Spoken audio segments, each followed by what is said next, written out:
Georgia, Alabama Sports.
Hello, everybody. This is DJ Jones with the Sports Vision's morning show for the best in local, regional, and national sports news. Weekdays from 6 a.m. to 9 a.m. You can find the Sports Vision's morning show on Facebook, YouTube. Also, you can listen to us on Apple and Spotify by typing in the Sports Vision's morning show, and download the Sports Vision's radio app right now in your app store today. Sports Vision 92.1. We are your hometown sports guys.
Good evening and welcome to Brookstone School in Columbus, Georgia for this evening's girls contest between the visiting Westfield School and the Brookstone Lady Cougars, a region game here in GIAA action, and we're proud to welcome a simulcast with Middle Georgia Sports Live tonight, first one that we've done this year, and welcome to everyone listening over in the Middle Georgia area, and Westfield will control the tip. Izzy Diem has it for Westfield. She's on the right wing. She gives it off to Molly Cunningham. Inside, shot is no good. Good defense down there by Taylor Zwicky for Brookstone, and they get the rebound, and here come the Cougars. Katie Brooks brings it across. She's going to get it to Caroline Peak. Starts a drive, free throw line, stopped, and that is going to be tied up, and it's going to belong to Brookstone on the alternating possession. This is the Carroll Purdue State Farm first period of this ball game. Thanks to Carroll Purdue for her continued support of us here on Georgia Alabama Sports Live and Middle Georgia Sports Live. Katie Brooks drives left side, She's cut off. Gets it out on the wing. Pass inside, knocked away and stolen. And here comes Dalen Summer. She's going to give it off, and that's good. That was Diem, I believe. Let me see. Trying to catch the number. Yes, that was Issy Diem with the score. And that is the first basket of the game.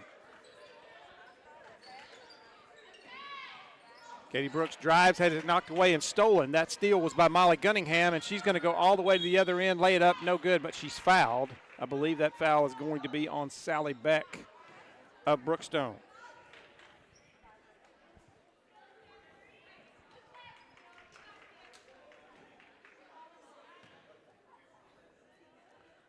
Sally Beck picks up her first, and at the line will be Gunningham. First free throw bounces around and falls in. She gets the shooter's roll there.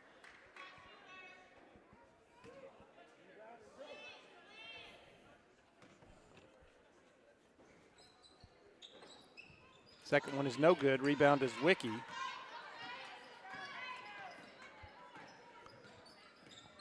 And Katie Brooks has it for Brookstone. She gets it to Sally Beck, top of the key for three. Off the rim, no good. Rebound, though, by Peak. She's going to get it back out to Beck at the top of the key. Katie Brooks now right wing. She's going to dribble in. Top of the key. Down low to Peak. Off the glass. No, it's blocked. She gets her own rebound, puts it up and in. Caroline Peak. Strong move there for Brookstone. And it is now 3-2 Westfield. Almost 2 minutes into play here. DM is going to start the play for Westfield on the other end. Left wing now, that was Kate Hardy. She gets it inside to Mary Blake Brannon, and we've got a 3-second violation, I believe. Turnover Westfield. Last time I had a game with Westfield, Mary Blake Brannon had a heck of a game, and she is who they're going to look to in the paint for sure. Kate Deal gets it into Zwicky. Zwicky loses it, has it tied up, and it's going to go over to Westfield on the alternating possession. Zwicky probably the hardest working player on the floor for Brookstone. She really plays her position as hard as she can every time out. Diem gives it off now to Dalen Summer. Gunningham drives the lane, pops it off to Brannon. That shot is blocked, but at the same time, a foul was committed by Caroline Peak. That's her first. Sorry to interrupt, Mike, but technical difficulties, but now Middle Georgia Sports Live. Now Middle Georgia Sports Live is joining us. Welcome, Middle Georgia Sports Live. Turnover there, and it is Brookstone basketball. Katie Brooks brings it across, and Gunningham puts it in. Good, partially blocked by Caroline Peak. I believe that was Kate Hardy on that shot. If I caught the number correctly, I might not have. I did.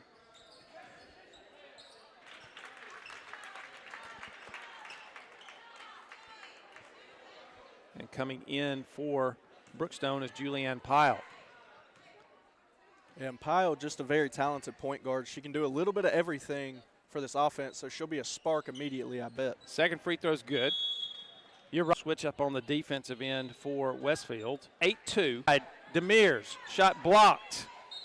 That shot just under a minute now, 42 seconds to go in the first period. The Carroll Purdue State Farm first period, and there's a steal by Julianne Pyle. 33 seconds. Katie Brooks starts a drive, and there's a blocking foul going to be called against Westfield's Diem. And that is her second foul. And coming back in for Brookstone is Meg McPherson. Or coming in for the first time is Meg McPherson. Julianne Pyle gets the inbounds pass. She's out top of the key. She'll set the play. Drives right side, cut off. Katie Brooks now with it. She's going to go baseline. She's cut off. Dribbles in. Pyle for three. No good. Long. Rebound fought for. Last touch by Westfield. 11 seconds left, 11.7 seconds left to be exact in this first period. The Carroll Purdue State Farm first period. Inside to Zwicky. Zwicky drive, shot is up and no good, and a rebounding foul going to be called on Meg McPherson of Brookstone. And I love the fact that Brookstone staying competitive and staying aggressive on their side of the ball, just not letting Westfield have anything. That's right, and there's another steal, and that one's going to run out the clock as Katie Brooks couldn't get control of it. And that'll be the end of the Carroll Purdue State Farm first period. It's Westfield 12, Brookstone 4. We'll take a break, and we'll be back here on Georgia Alabama Sports Live and Middle Georgia Sports Live in just a moment. Georgia Alabama Sports Live wants to say thank you to Zaxby's for their continued partnership with us for over the last couple of years since we started this. Your partnership has meant the world for us to give you premier coverage for all the local sporting events around the Chattahoochee Valley area. And specifically, I want to thank Judson Humphreys, my good friend, and the Phoenix City location, being with us from the very beginning, man. Absolutely. Well, we just appreciate what y'all do in the community for these student athletes, and we just want to be a part of it. Whether it's tailgating, parties, or you just want a quick bite to eat, come to the Phoenix City Zaxby's location and tell them Georgia Alabama Sports Live and Thrift sent you. Thank you again to Judson Humphreys and Zaxby's for our continued partnership on Georgia Alabama Sports Live.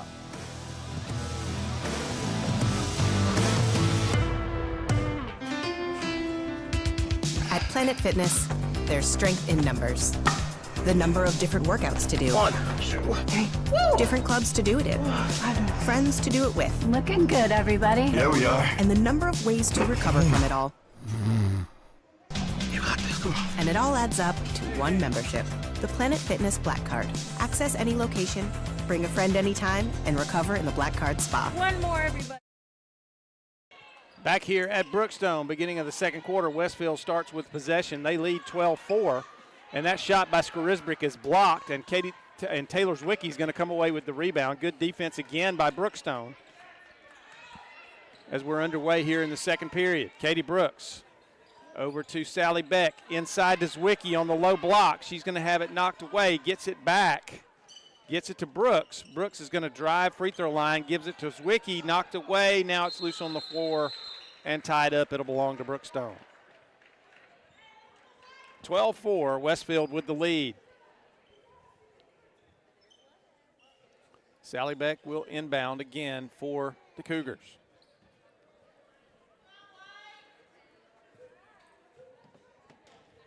And there's no trouble spacing the floor for Brookstone. It's just their shot attempts that they're putting up just aren't going in. And the only way to fix that is put up more shots. And that foul was on Phoebe Campbell. And that's the first one of the quarter. And Julianne Powell goes to the line. First free throw, no good.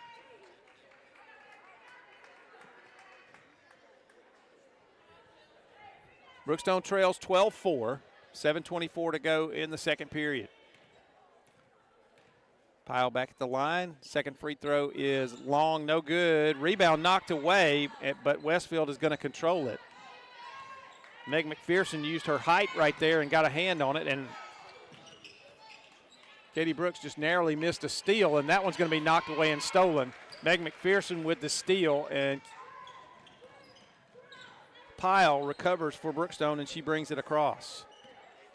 She starts a drive, left side of the lane, throws up a shot, but she draws the foul again. That's one thing, Paxton, that Julianne Powell does very well. If she doesn't make the shot, she's very good at drawing the foul. Yeah, we saw with her early shot attempt, she was looking to draw the foul, just wasn't getting the calls. But, yeah, the more she can get to the line, the better. And that first free throw this time is good from Julianne Powell, her first point of the night, and makes it 12-5. Second free throw coming, also good. She got it sighted in on those first two misses and connects on the next two, and it's 12-6. 12-6. Now they got it corrected on the board. I looked at the scoreboard instead of my own score sheet here. Phoebe Campbell. And a travel. Julianne Powell harassed her a little bit on defense, and I think Campbell maybe took a little bit of an offense and made a physical move but traveled in the process. And Pyle will bring it across for Brookstone. Trap set, knocked away, stolen. Gunningham has it again. She's going to go in for the layup. Good. Molly Gunningham has 7, and it's 14-6 now, Westfield. And Gunningham just taking advantage of the fast break attempts that she's been given all game. Sally Beck inside to Zwicky, starts a move, gets it out on the wing to Katie Brooks. She starts a drive. Shot is up. It's no good, but she's fouled. And that one is on Gunningham. And Katie Brooks will go to the line to shoot a pair.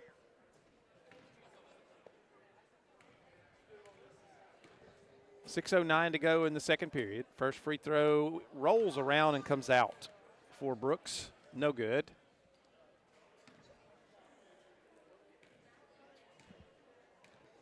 Second free throw on the way and good.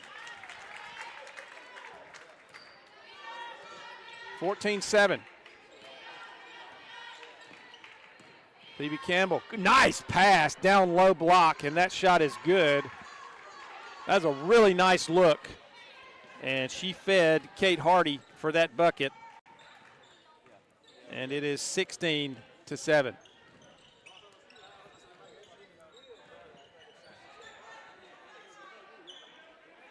this Westfield defense just swarming the ball. That one's in, though. Good shot.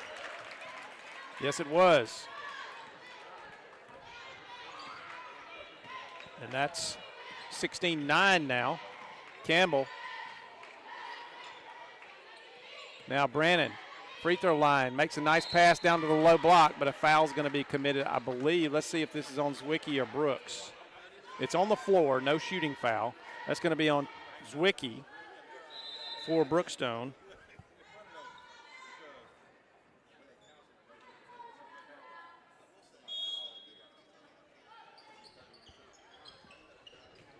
Westfield inbounds. Gunningham has her pass knocked away, but it gets knocked right back to Mary Blake Brannon, and she scores on the low block.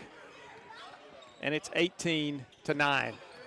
And luck on the side of Westfield right now. Zwicky just outside the low block, kicks it out to Brooks for 3. Good! Katie Brooks. And that's a First dangerous three-pointer of the night. When Brooks gets heated up, the other team's in for a long night. Brannon. Shot on the way long. That was a three-point attempt from Dalen Summer. It was no good. The ball's loose over there. Last touch by Westfield, and it'll go to Brookstone. 18-12 now, 4:34 to go in the first half. Both teams doing a nice job on defense.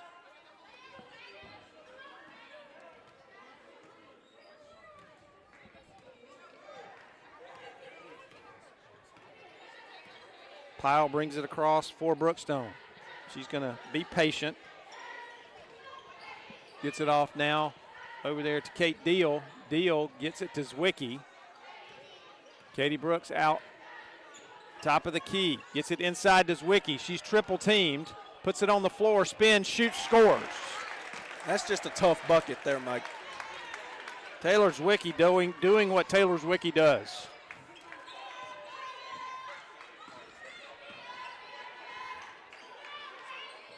Gunningham with it. Free throw line extended, drives into the lane, tries to pass down to Brannon. That was cut off and stolen by Meg McPherson, and here comes Brookstone. They have cut it to 4 here. A chance to get within 2, possibly 1 with a three-point basket. Pyle drives left side, and she's going to get a little touch foul out on the wing. That's going to be on Phoebe Campbell. That's number 2 on her. It's going to stay with Brookstone.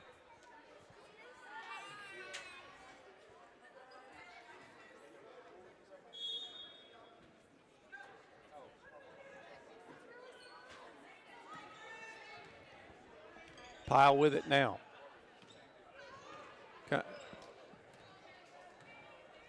Katie Brooks Top of the key, drives in, gets it off.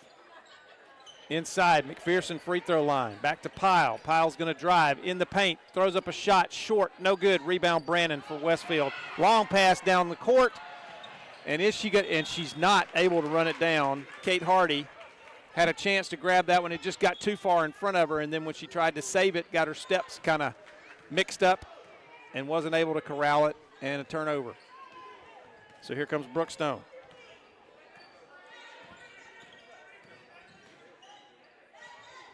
Zwicky, that one knocked away, but right to Kate Deal. Meg McPherson, down low to Zwicky. She spins in the lane, and it's going to be a 3-second violation.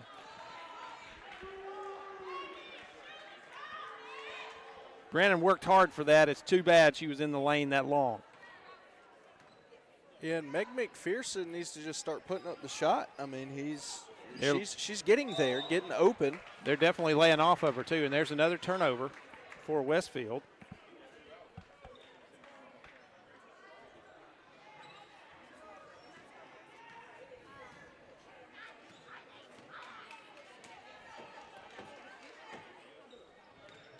Pyle will bring it across for Brookstone. Katie Brooks now with it left wing. Down low to Zwicky. Zwicky drives into the paint, now kicks it out to Pyle for three. Short rebound, fought for, last touched by Westfield. Good hustle from Taylor Zwicky. Made the defenders work for that, and she got a hand on it and knocked it off a Westfield player, and Brookstone retains it. Pyle over in the corner. Got to be careful about a trap there. Gets it to Zwicky. Top of the key now to Katie Brooks. Drives left side of the lane, brings it back out. Gives it off to Pyle. And here is a travel as Julianne Pyle took a little extra step there. She couldn't decide to do what to do with the basketball, Paxton, and just took an extra step.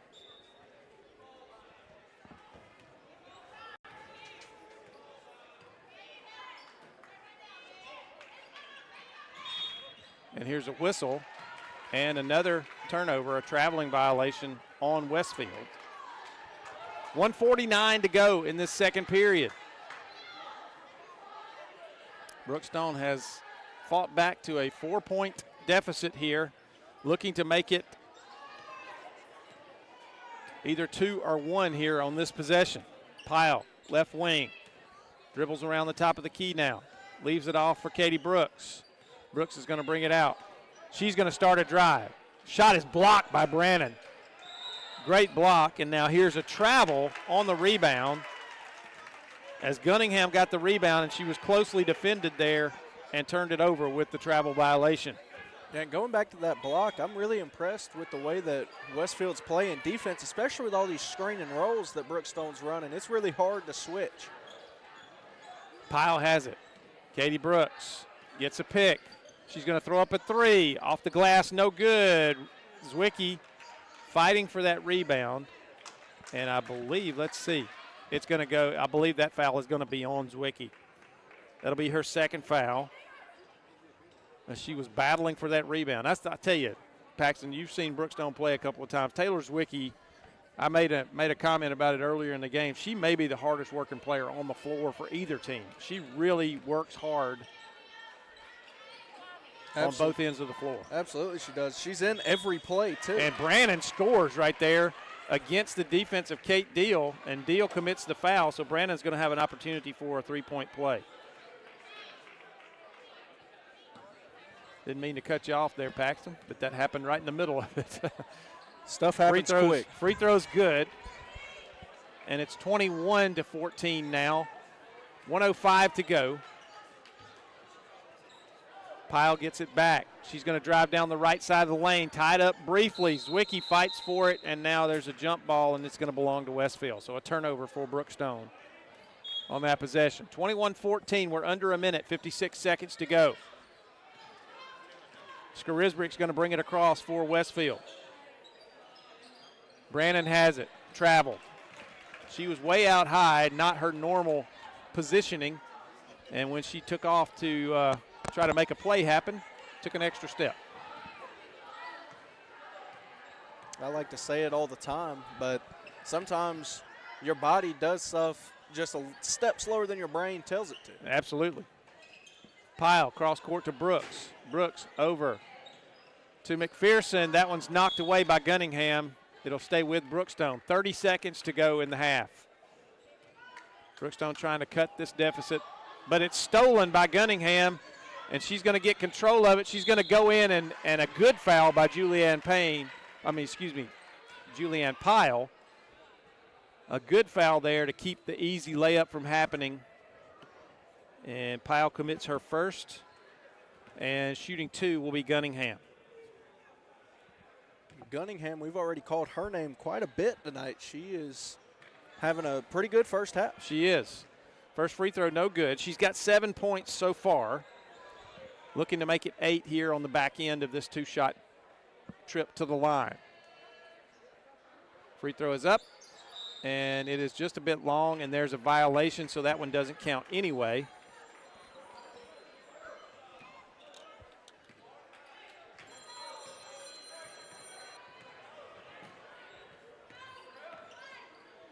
Ball knocked away briefly from Pyle, 16 seconds.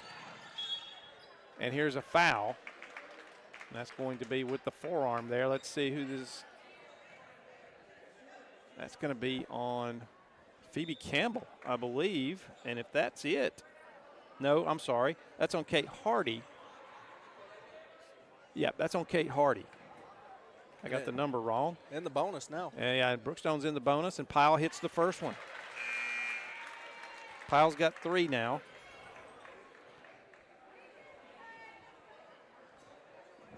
(21-15). Second one is also good. She's got 4. 21-16, and knocks that one out of bounds. It's going to belong to Westfield. 9.1 seconds left in the first half. Brookstone has it to a 5-point game. They're going to try to play solid defense here and keep Westfield from adding to the lead. But there's a nice inbound pass, but Brannon can't hit the layup. And 5 seconds, 4 seconds. Katie Brooks, she's going to throw it across, and they're not going to get a shot off. And that's how the first half is going to end. It is Westfield 21, Brookstone 16 as we go to halftime here at Brookstone. We'll take a break, and we'll come back in just a moment here on Georgia Alabama Sports Live and Middle Georgia Sports Live.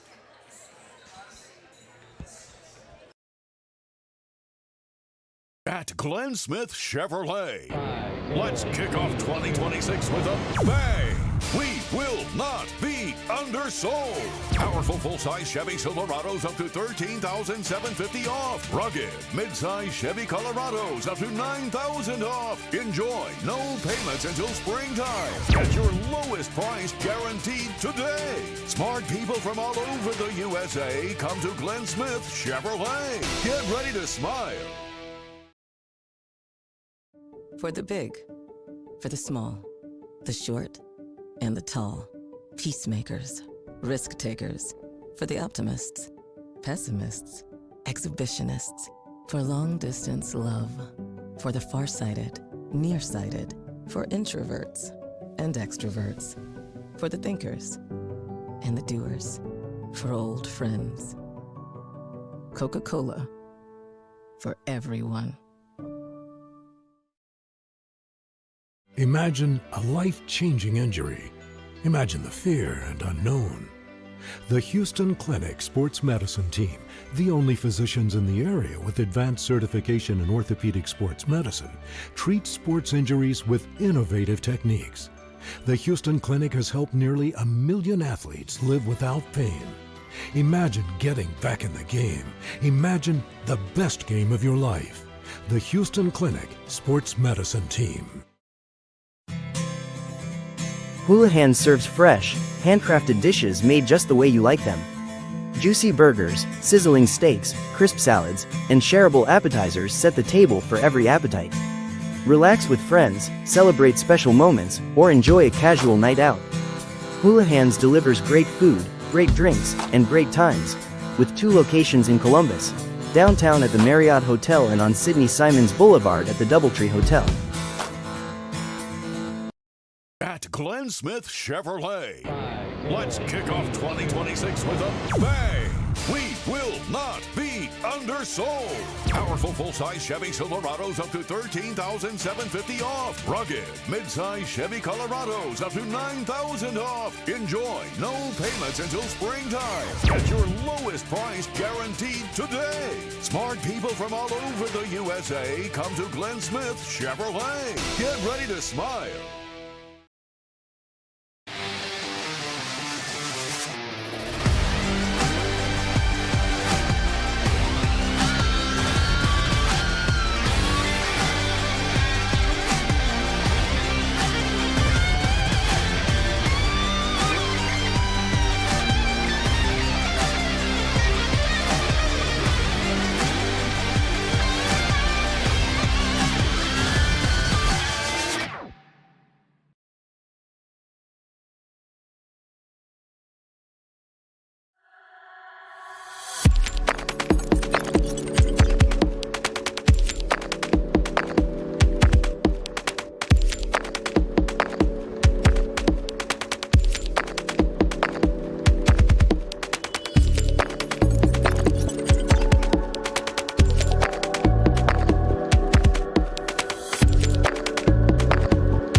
Back here at Brookstone on Georgia Alabama Sports Live and Middle Georgia Sports Live, bringing you this region game in GIAA between Brookstone and visiting Westfield.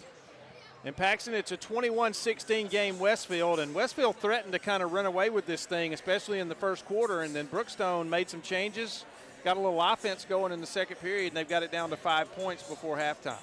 Yeah, and I really noticed that Westfield's offense relied heavy on those fast break layups. They got a ton in the first quarter. That's when they went up super big. But once Brookstone was able to get their footing underneath of them, they started thriving. They did better.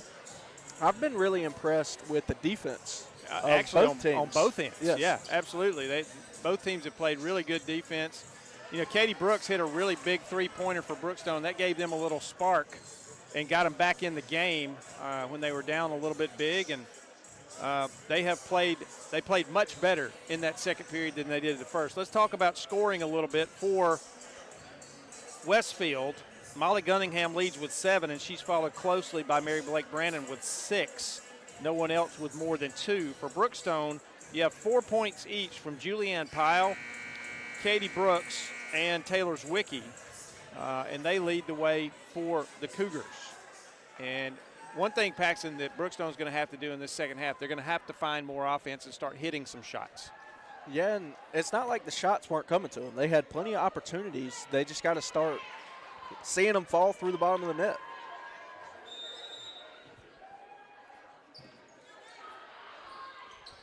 And Brookstone has it to open things here in the second half. Pyle down on the wing, and Zwicky has that pass stolen by Brannon, and here comes Westfield. Dalen Sumner, and that one's stolen by Pyle. Knocked away, though, and stolen right back as it ends up in the hands of Sumner. And that one's knocked away again, loose. Gunningham gets it to Brannon. Brannon scores. That one fell in for her, and she's got 8. And it's 23-16. Full court pressure, that's going to get a turnover. Gunningham off the glass, good. Molly Gunningham picking up where she left off. She's got 9, and now the full court pressure giving Brookstone some problems. And then here is a timeout taken quickly by Brookstone. And let's see, is this going to be a 30 or a full? This is a full timeout, so we'll take it with them. We'll be back here at Brookstone in just a moment.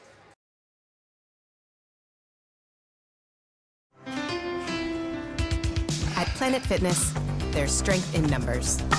The number of different workouts to do. 1, 2, 3. Woo! Different clubs to do it in. Friends to do it with. Looking good, everybody. Here we are. And the number of ways to recover from it all. You got this. Come on. And it all adds up to one membership, the Planet Fitness Black Card. Access any location, bring a friend anytime, and recover in the Black Card Spa. One more, everybody. We're all strong on this planet, Planet Fitness.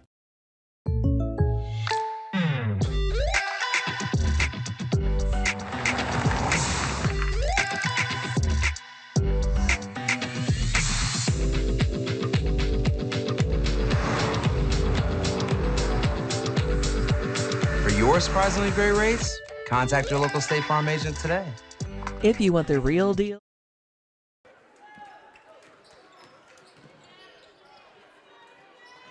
Back here at Brookstone, and that ball was knocked away by Westfield.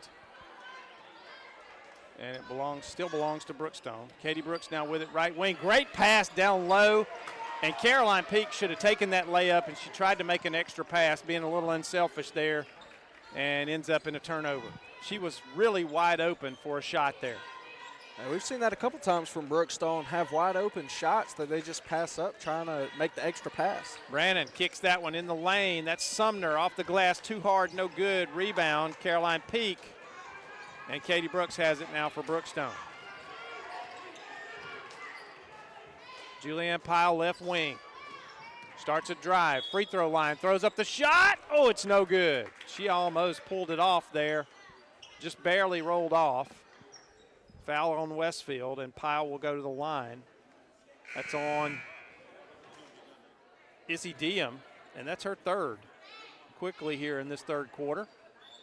And a sub will go to the bench And they are going to call that on the floor before the shot. So they're saying that came before the shot. This is not a shooting foul. Zwicky gets it down to Peak.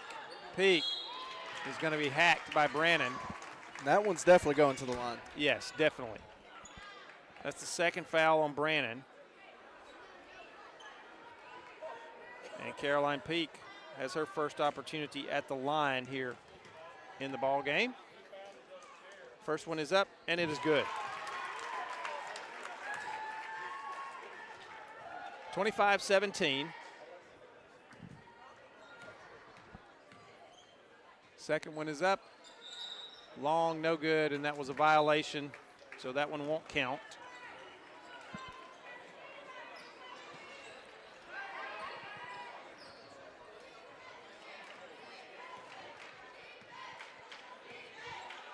Phoebe Campbell brings it across.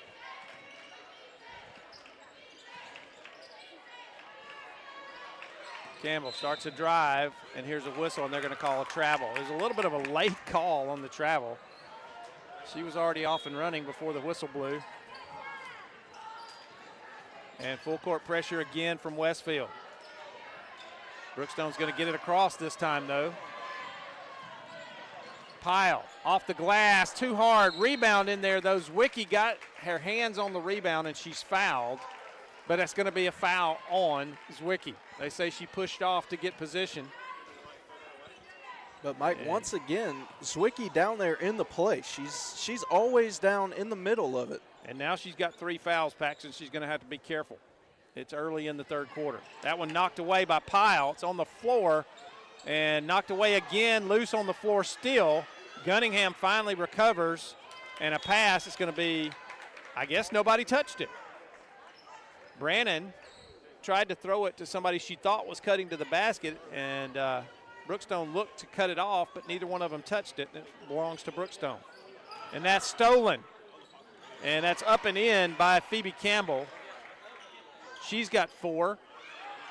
And another turnover, and here's Gunningham in the lane, and she traveled. Brookstone having a lot of trouble with this full court pressure, Paxton. Yeah. You know, Westfield comes out, full court presses, Mike. I can tell you from firsthand experience, they are hard to break, especially when you get 2-3 people come trap you like they're doing right there. It's not easy to get out of it. Pyle picks up her dribble, gets it to Sally Beck. Katie Brooks looks at the 3, doesn't do it, gets it to Peak. Now over to Pyle for 3, short, no good. Rebound, Zwicky, she throws up a shot, no foul called.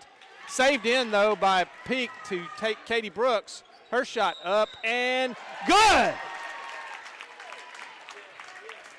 Now this is not going to be a 3-point opportunity, but this is going to be a foul on Westfield, so it's going to give Brookstone an opportunity for it. The basket is good. And let's see, this is going to be on the floor, so it's going to give Brookstone an opportunity for a 4-point play. As they call the rebounding foul. Katie Brooks hit the shot. She's got 6 now. And that, nope. Not sure the call there. Well, there's not a number 10. Gunningham, short off the glass, rebound, Caroline Peak. And she gets it to Katie Brooks. So the basket was good, but it was a rebounding foul on Brookstone, and I would swear he put up number 10. Oh, and there's Julianne Pyle. She found a seam to the basket, took it in and scored, and there's a timeout from Westfield. It's 27-21 now. I believe this is going to be a 30, but let's take a quick one, Paxton, and we'll be back here in a moment on Georgia Alabama Sports Live.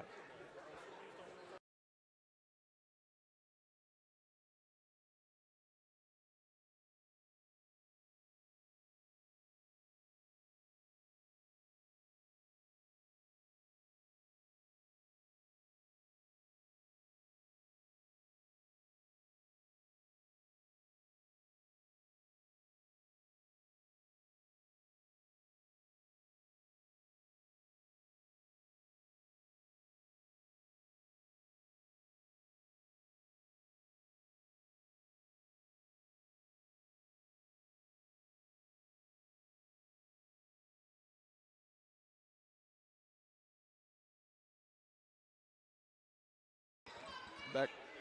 And here we are back at Brookstone. Westfield with the basketball. They lead by 6. 4:24 to go in the third period. Brannon looks inside, throws it away. She was trying to hit Dalen Sumner, who was cutting toward the basket, and Sumner stopped. Brookstone doing a little better job against this press, but a bad pass. And let's see who keeps it. Let's see, it's going to go to Westfield. Last touch by Caroline Peak. The one thing you can't do, and the one thing a full court pressure like this with trapping and a lot of pressure on the ball, they try to get the players to become impatient and make those bad passes, and that's exactly what happened right there. Subs coming in for Westfield. Into the game for the first time tonight for Westfield is Avery Spence. Gunningham. Spence down in the corner, has it knocked away. Foul's going to be called there on Brookstone's Kate Deal.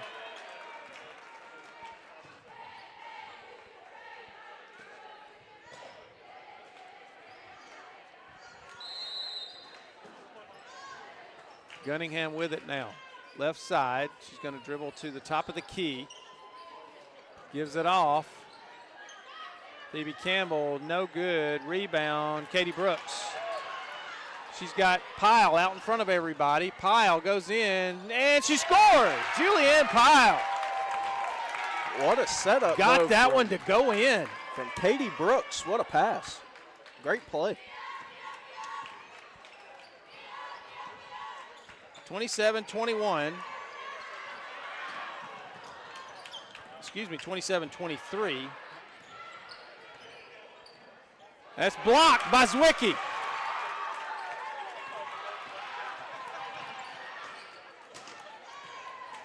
Brookstone finding some things here, getting themselves back in this game, and there's a bad pass stolen by Brannon.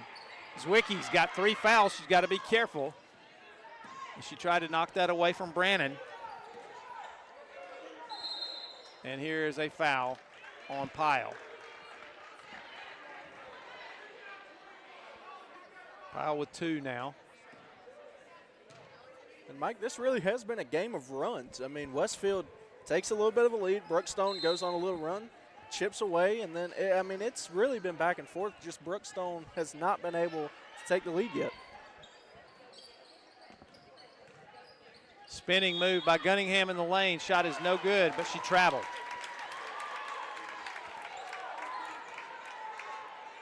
Made a nice move, but just took too many steps. Brookstone. And a 5-second violation as Kate Deal could not find anybody to throw the basketball to. She had Katie Brooks for a moment and just didn't give her the pass. Sally Beck goes to the table. Dalen Sumner with it now for Westfield. Down in the corner, Campbell for 3, in and out, no good. Rebound, though, by Gunningham. Zwicky kind of takes it away from her and then loses it out of bounds. Yeah, and a good amount of contact there, so Zwicky lucky that they didn't decide to call a foul. That would have been pretty costly on her.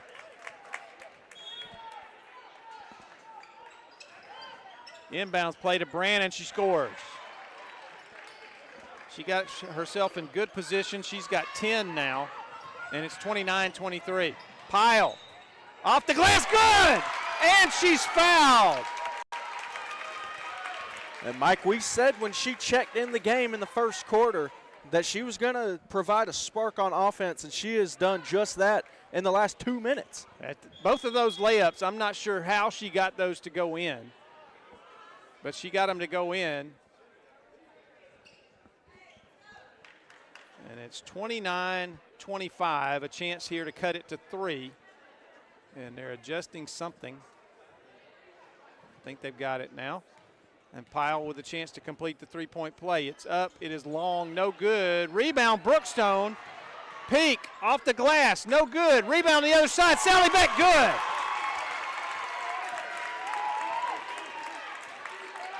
(29-27), this is the closest Brookstone has been. And that pass gets away, and Brannon loses it, and it's tied up down there, and Sally Beck has it, and she can't get rid of it. And let's see, she ends up sitting on the baseline. Surprised they didn't call a jump ball there at some point, Paxton, but Sally Beck just couldn't get rid of it and ended up sitting down on the baseline. Westfield has it. Count getting close. That gets into Spence. She dribbles off her foot, and that's a backcourt violation. Good defense from Julianne Pyle there on Spence, and she bounced that one off her foot, and it went over the line for the backcourt violation. Brookstone a chance to tie here. Katie Brooks, right side, closely guarded. She's going to start a drive to the basket, and it's picked off and stolen. Brannon ends up with the basketball, and here comes Westfield. Gunningham running the floor. She's going to go in, blocked, and they're going to call the foul, I believe, on Pyle. Yep, that's going to be on Julianne Pyle, and that's her third. Yeah, and these are two much-needed free throws from Westfield just to kind of lower the momentum that Brookstone has right now. Gunningham at the line. First one is up, and it's long, no good. Gunningham is one of three at the moment, one of four at the moment. And there's a violation against Westfield, and that one doesn't count. Another one that doesn't count. And so Gunningham 1 of 4 at the free throw line in the ball game. Pyle now with it. She's going to get it down to Peak. Peak's going to wait patiently. Three-pointer on the way from Brooks. In and out, no good. Rebounds Zwicky off the glass, good! Taylor Zwicky ties the game at 29. 1:22 left in the third period. And that never give and up. And a steal. That never give up attitude is just work for all night. And a hard foul from behind by Phoebe Campbell. And that's going to be 3 on Campbell for Westfield. And Katie Brooks will go to the line. It's a good foul. She kept her from doing an easy layup and taking the lead, but Katie Brooks with a chance to bring Brookstone their first lead of the game. Free throw is up and good. 30-29 Brookstone.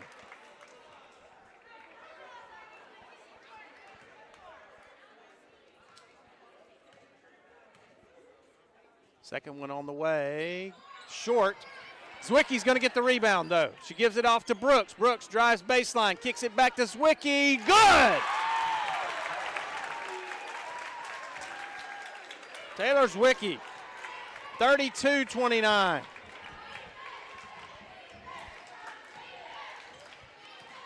Under a minute to go in this third period. Gunningham with it. She picks up her dribble.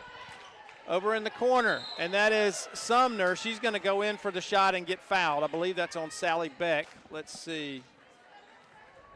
Nope, they're going to call that on Zwicky. I believe or did they call it on Peak? I think they called it on Caroline Peak. That's her third. Sumner, first free throw, no good.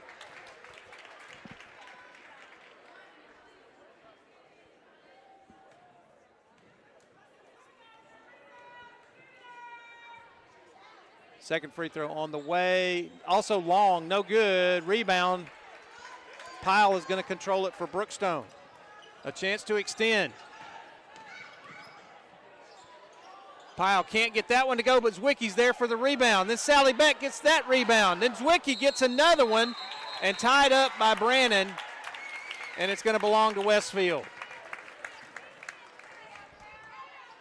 32-29, Brookstone in front. 29 seconds left in this third period.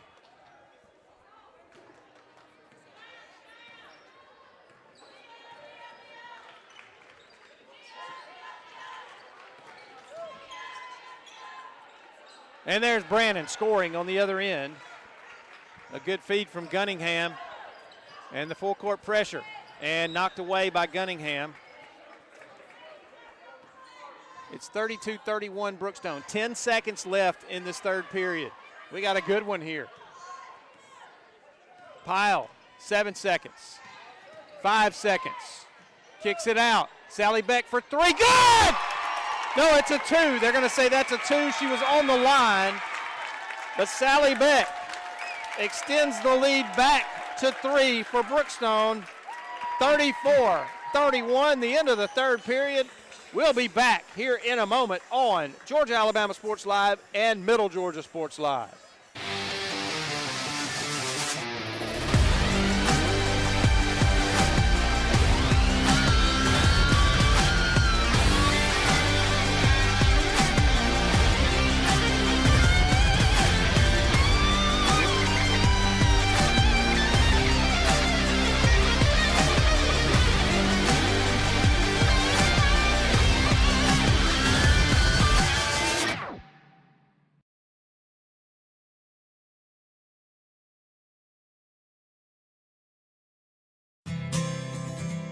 Houlihan serves fresh, handcrafted dishes made just the way you like them.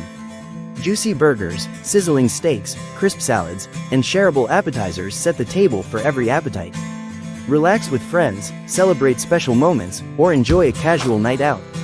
Houlihan's delivers great food, great drinks, and great times, with 2 locations in Columbus, downtown at the Marriott Hotel and on Sidney Simons Boulevard at the Doubletree Hotel.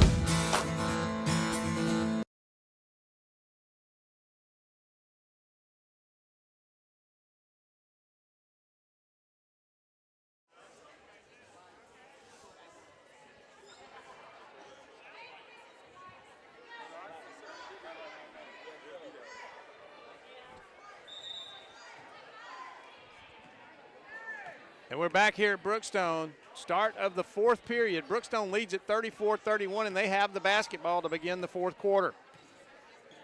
And Mike, what a game we've got so far, and we still got a whole other quarter left to go. I'm telling you, these two teams have both played extremely hard, and there's going to be a foul committed against Julianne Pyle. Let's see who this is going to be on. I believe that's going to be on Izzy Diem, and that is her 4th.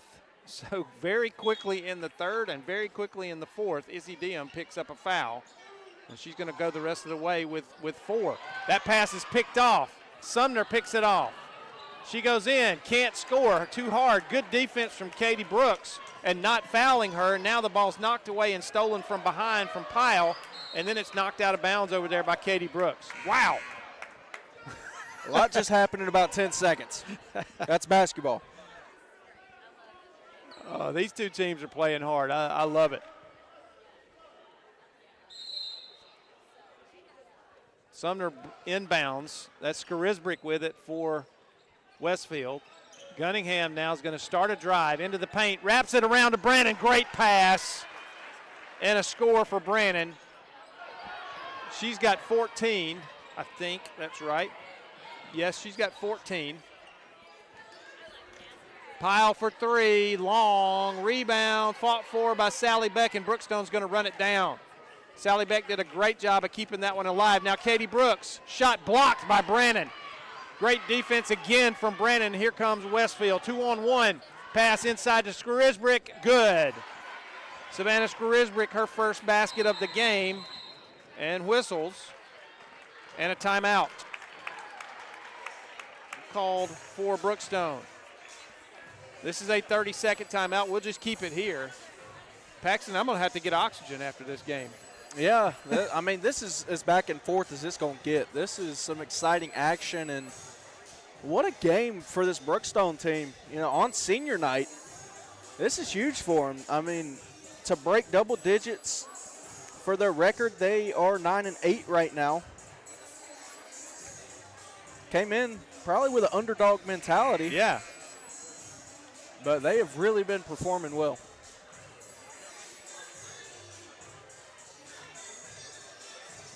And if this is any sign of what the boys' game is going to be like, man, I can't wait. The Brookstone will have it on the sideline here. 6:45 to go in the ball game. It is 35-34 Westfield. Inside to Zwicky, low block. She kicks it out to Brooks. Down on the low block to Peak. Peak spins, puts up a shot. No foul called. Zwicky gets the rebound. Shot up, no good. Peak keeps it alive.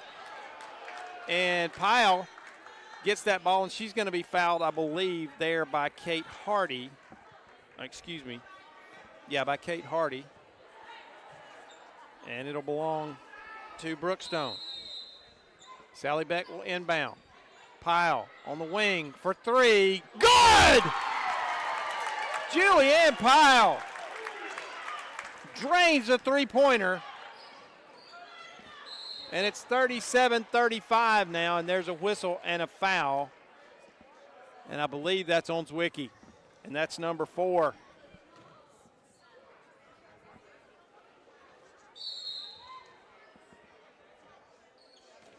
Skarisbrick has it in the jump circle. Left side now, Gunningham. And she dragged her pivot foot and traveled there. She was trying to make a pass, and whoever was coming across the lane, I think it was Brannon, didn't come off the pressure fast enough, and she slid her pivot foot. Trapped now down there with this press, but Brookstone is going to break it. And into the game for Brookstone is Charlotte DeMars. And they're saying she stepped out of bounds. Yeah, they said she stepped on the line, and Brookstone will have the basketball. 5:50 to go in the ball game. Katie Brooks for three. Good, Katie Brooks. They're hot. 40-35. And a foul on Pyle. And now Pyle has 4 fouls.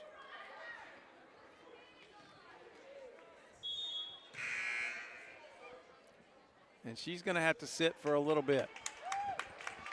That's okay. I think if anybody deserves a rest, it's Pyle. She I think has so. been everywhere. She's got 13 points in the game for Brookstone. Gunningham drives down the left side of the lane, goes in for the layup. Good. Molly Gunningham, a strong move there. And it's 40-37. And here's a whistle. And a foul on Sumner.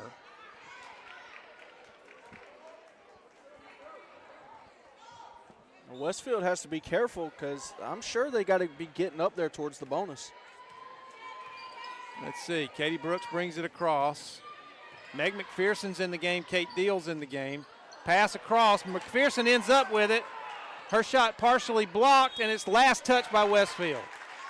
She got down on the floor and battled for that rebound and knocked it off Brannon. And Brookstone has the basketball. 5:02 to go in the game. Brookstone leads 40-37. Peak in the paint. Almost loses it. Gets it over. Katie Brooks for three. That one's going to be off. McPherson, though, with the rebound, and she's going to be pushed.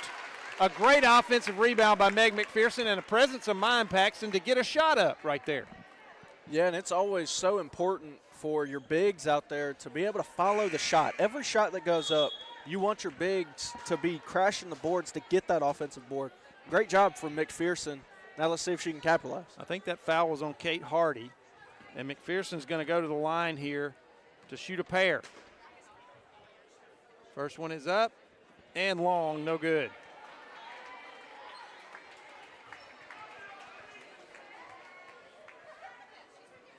.452 to play. Second free throw up and no good, but rebound by Peak. Big offensive rebound on the free throw, and Katie Brooks has it for Brookstone. 40-37, Brookstone with the lead. 4:36 to go. Peak, Sally Beck, Brooks, cut off, gets it to McPherson, off the glass, good, Meg McPherson. It wanted to fall off and just didn't. And it's 42-37. And that's going to be a foul on Caroline Peak. And guess what? That, I believe, is her fourth. And going to the line will be Brannon. Brandon has 14. That free throw is no good. Westfield has not had a particularly great night at the free throw line. Second one is good. And it's 42-38. And the full court pressure is called off by Westfield. Deal. Picks up her dribble. And McPherson recovers that bad pass. Peak, good move in the lane. Shot no good. Gets her own rebound. Knocked away from her. Now it's loose on the floor. And a jump ball. Belongs to Westfield.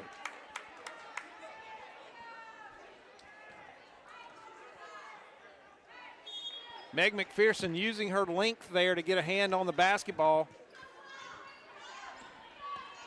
And Brookstone holds on to that 4-point lead. Gunningham gets a pass in the lane, and she's going to be fouled by Peak, and that's going to be it.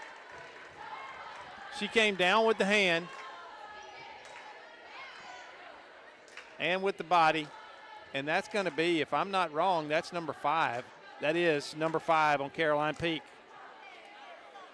So Brookstone loses a presence there in the paint. Some big offensive rebounds. 3 points on the night for Caroline Peak, and she comes out. And Molly Gunningham at the line shooting a pair. First one is good. Westfield not out of it. It's only a 3-point game now, Mike. 42-39, second free throw good. 42-40, a 2-point game. Gunningham now with 13 points for Westfield. Here's a full timeout. We'll take it with them. We'll be back in just a moment on Georgia Alabama Sports Live and Middle Georgia Sports Live.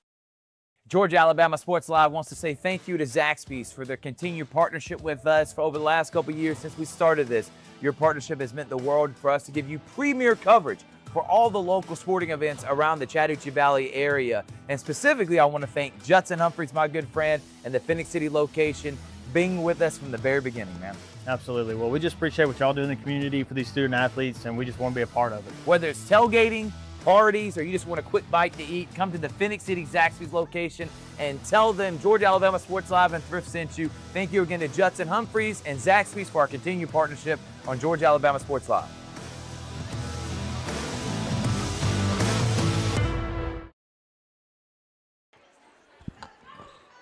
Back here at Brookstone, full court press again for Westfield. Brookstone's going to get it across, and Katie Brooks gets it back for the Cougars. 3:34 to go in the ball game. Brookstone leads by 2. Brooks gets it back, top of the key.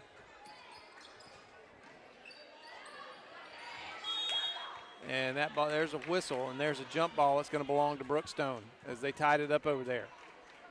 So McPherson, DeMars down low for Brookstone. Your wing players are Sally Beck and Kate Deal, and Katie Brooks will kind of run things. McPherson off the glass, long, no good. Rebound Brannon. No, excuse me, that's Sumner for Westfield, and here come the ladies in black with a chance to tie the game. Pass is stolen, though. DeMars gets the steal there on a bad pass. I think it was tipped and then taken by DeMars. And here comes Katie Brooks now. Under 3 minutes to go in this ball game. Brookstone with a 2-point lead. Sally Beck has to corral that one. Has it knocked away. Stolen. And a foul is going to be on Sally Beck. That's her second foul. And going to the line will be Dalen Sumner for Westfield.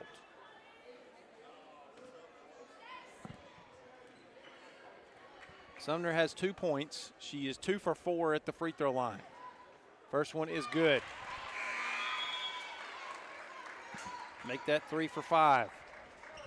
42-41. I mean, Mike, this is just exciting basketball. There's no telling who's going to walk away with this. You're correct. Taylor Zwicky back in with those 4 fouls, as is Julianne Pyle. Second free throw, long, no good. Rebound, though. And DeMars is going to be called for the foul as Gunningham sneaked around Paxton and got position and got a big offensive rebound. Yeah, and that's huge from Westfield and from Gunningham. That was just a heck of a play, effort play. She's got a chance now to really make an impact on that play, take the lead right back. She can give them the lead with 2 free throws here. First one is up and falls in good. She hit her last 2 a little while ago, and it's tied at 42. Second free throw is good. Clutch from Molly Gunningham. She's got 15 now. Katie Brooks brings it across for Brookstone. Julianne Pyle with it between the circles. She starts a drive down the right side, gets to the baseline, kicks it back to Brooks for 3. That's going to be off. The ball's loose. Westfield with the rebound. Diem gets it to Brannon off the glass. Good. They run the fast break like you draw it up right there. And it's 45, 42. Brookstone gets it across. Pyle, 3-on-1. She's going to go to the basket, off the glass, no good. Zwicky can't control the rebound. And here comes Diem, and she's going to get fouled. Let's see, I believe that's going to also be on DeMars. It is. So Diem finally getting to stay on the floor for a little while, and she's got a chance here to go to the line with a pair of free throws. And these are 2 massive free throws here, Mike. First one is good.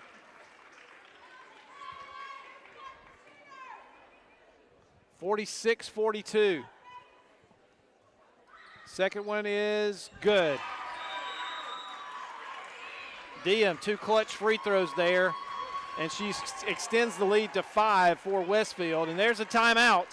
And it's a full timeout, so we'll take another break here on Georgia Alabama Sports Live and Middle Georgia Sports Live. We'll come back for the final 145 in just a moment. For the big, for the small, the short, and the tall. Peacemakers, risk takers. For the optimists, pessimists, exhibitionists. For long distance love. For the farsighted, nearsighted. For introverts and extroverts, for the thinkers and the doers, for old friends.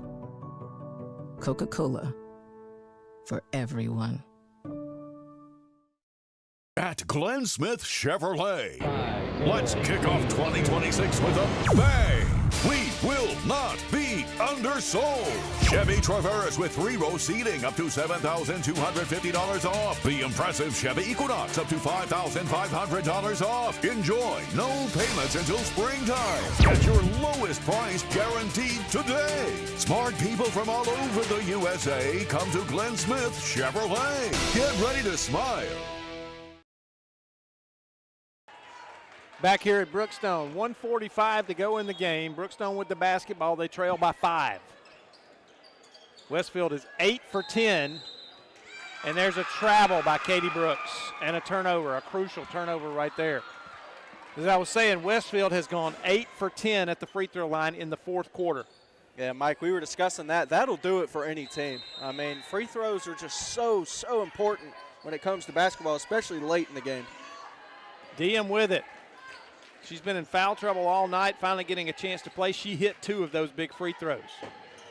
Gunningham starts a drive, works against Zwicky, gets it to Brannon, loses it for a moment, double dribbled. She put it on the floor, lost it herself, then put it back on the floor, and that's a double dribble. And that pass is going to be knocked out of bounds by Westfield. Skarisbrick gets a hand on that one, knocks it away from Pyle. Full court pressure, trying to force that turnover. And Kate Deal throws it away.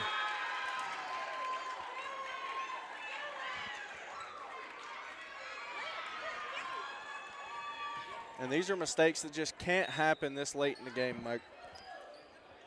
You can't panic in that full court pressure, and that's exactly what it's designed to do, is to make you make bad decisions. Brannon, little hook shot, rolls off, won't go. Sumner, though, got a big rebound. Gunningham now, and 3 seconds in the lane. And probably Taylor Zwicky can thank the 3-second violation, because she probably would have picked up her 5th foul right there had it not been for the violation. Yeah, and that would have been costly, too. Deal loses it, gets it back, gets it to Brooks.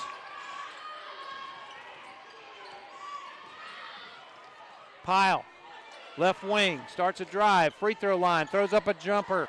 No good. Block from behind is Zwicky as she got the offensive rebound, and Brannon with the big block. And now we're under a minute, and it looks like Westfield is going to come back to pull this one out. 37 seconds. They lead by 5.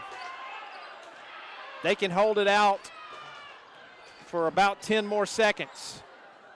And Zwicky's going to get a steal there, though, but then she's going to be tied up by Sumner, and it belongs to Westfield.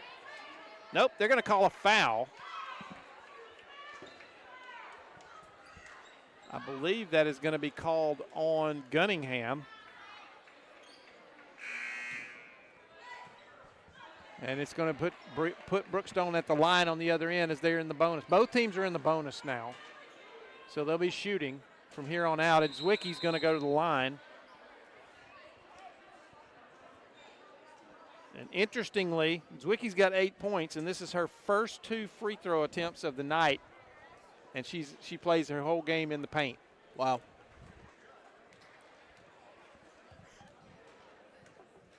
She's got 8 hard-fought points. Let me add that. First free throw is no good. 26 seconds left. These free throws, very, very important. That one definitely hurts. Second free throw coming. It is also no good. Rebound to Westfield. Gunningham gets away. She's going to get out in front of everybody. Spin move, and she traveled again. She's done that spin move twice and traveled both times.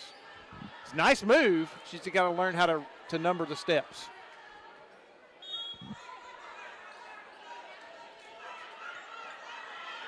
Inbounds to Pyle. 15 seconds. Pyle drives down, tied up. Let's see, is that going to be a foul on Skarisbrick, or did they call a jump ball? They did call a foul on Skarisbrick.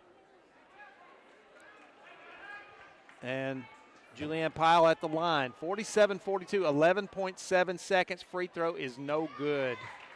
And Mike, that right there, unfortunately, is going to do it for Brookstone. So Westfield pulls off the comeback late, and is going to end up winning this one. But what a game. It would take a miraculous series of events here. She does hit the second free throw.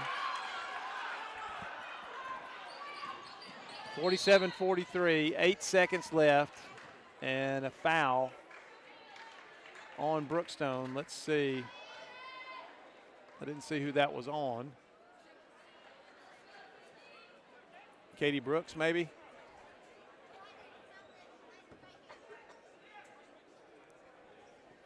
And at the line will be Issy Diem, and she has 4 points on the night. And looking at her second trip to the free throw line, the first one is good. That makes it 48-43. And the second free throw also good, makes it 49-43. Issy Diem with 4 straight free throws in the fourth quarter for Westfield. 3 seconds. Brooks, good from three-point range. Katie Brooks. And that's going to make the final score 49-46 Westfield. And what a game we had here tonight. Hats off to both teams. Paxton, Westfield jumped out early. Looked like they were going to run away with it for a little while. And then Brookstone came back, made a game of it. Then they took the lead. And this fourth quarter was exciting a fourth quarter as I've seen this year, with both teams going nip and tuck. And Westfield finally found the right combination on defense and was able to hit free throws down the stretch and pull out the 49-46 win. So let's go away real quick, and then we'll come back and talk about the Alex Quinney All-State Good Hands Player of the Game.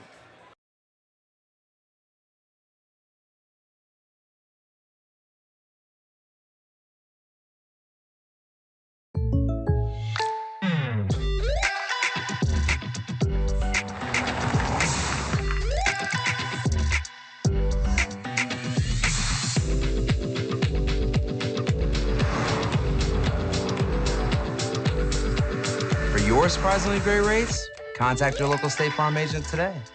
If you want the real deal, call State Farm agent Carol Perdue in Phoenix City today. Like a good neighbor, State Farm is there. Hello, everybody. This is DJ Jones with the Sports Visions Morning Show for the best in local, regional, and national sports news. Weekdays from 6 a.m. to 9 a.m. You can find the Sports Visions Morning Show on Facebook, YouTube. Also, you can listen to us on Apple and Spotify by typing in the Sports Visions Morning Show, and download the Sports Visions radio app right now in your app store today. Sports Vision 92.1. We are your hometown sports guys. Georgia Alabama Sports Live wants to say thank you to Zaxby's for their continued partnership with us for over the last couple of years since we started this. Your partnership has meant the world for us to give you premier coverage for all the local sporting events around the Chattahoochee Valley area. And specifically, I want to thank Judson Humphreys, my good friend, and the Phoenix City location, being with us from the very beginning, man. Absolutely. Well, we just appreciate what y'all do in the community for these student athletes, and we just want to be a part of it. Whether it's tailgating, parties, or you just want a quick bite to eat, come to the Phoenix City Zaxby's location and tell them Georgia Alabama Sports Live and Thrift sent you. Thank you again to Judson Humphreys and Zaxby's for our continued partnership on Georgia Alabama Sports Live. And we're back here at Brookstone. And Paxton, you and I had a discussion here. It's senior night, and they're having their senior night ceremony, and we're going to go to that here in just a second. But we got to name the Alex Quinney All-State Good Hands Player of the Game. And I'm going to go ahead and I'm going to go with a Brookstone player, and I'm going to give it to Julianne Pyle. Her offensive spark really got Brookstone back in the game. She made some great shots down the lane and got some shots to go in. We're going to go with her for the Alex Quinney All-State Good Hands Player of the Game, but that does not discount that Mary Blake Brannon had 17 points and Molly Gunningham 15 for Westfield, and Brookstone got 13 out of Katie Brooks, including 3 3-pointers tonight. But we're going to go with Julianne Pyle for the Alex Quinney All-State Good Hands Player of the Game, and we're going to watch this senior night celebration here for a few minutes, and then we're going to go away, and we'll come back for the boys' action. And if it's half as good as the girls' game, we're going to have a heck of a night here on Georgia Alabama Sports Live and Middle Georgia Sports Live. We'll see you in just a little while.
Good evening, ladies and gentlemen. Welcome back to Brookstone. If you were here for the girls' game, we had a barn burner as Westfield finally pulled out a 49-46 win over Brookstone. It's senior night here at Brookstone. And between games, they had the senior ceremony. We kept that on here for you so you could see the seniors honored here at Brookstone tonight. And we're getting ready to get underway in the boys' game as the teams are finishing their warm-ups. The clock's ticking down about 40 more seconds before tip-off here. And we'll take a look at these two teams real quick and what this game means.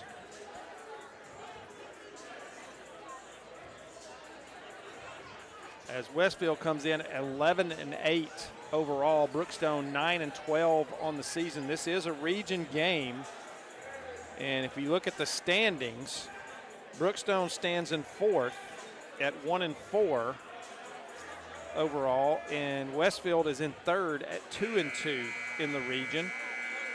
And leading the region, of course, is Pacelli at 4-0, Calvary Christian right behind them at 4-1 in the region, and Strong Rock is 0-4.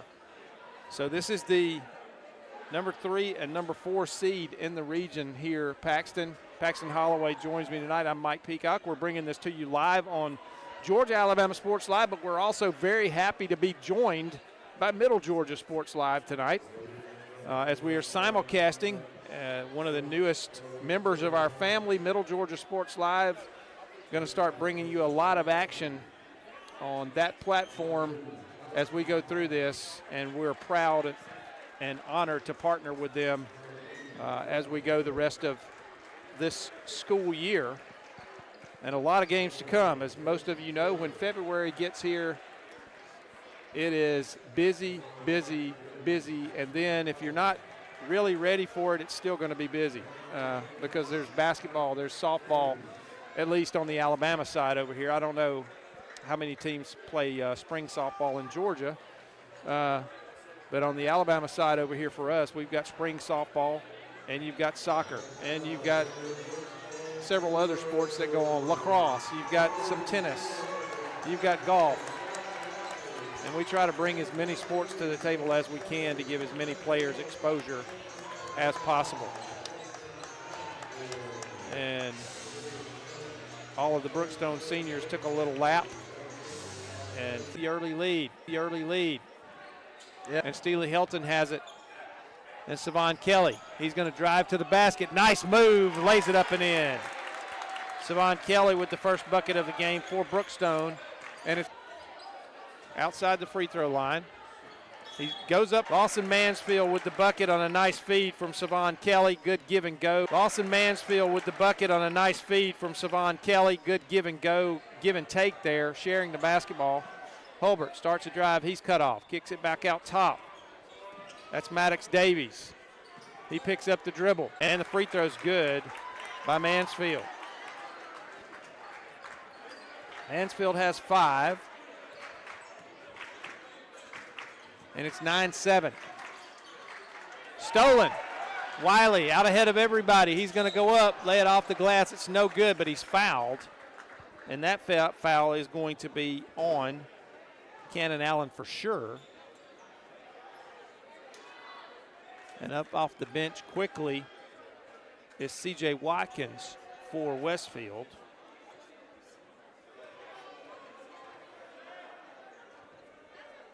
And the first free throw is good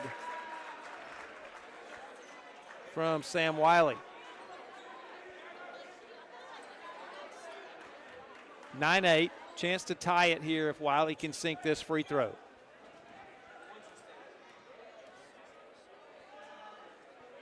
And it rattles out, won't stay in. Rebound over there to Sammy McGee. McGee has it top of the key, wearing the headband. Got a little drip going on. Around the key, down in the corner. And stolen by Mansfield. He's off and running.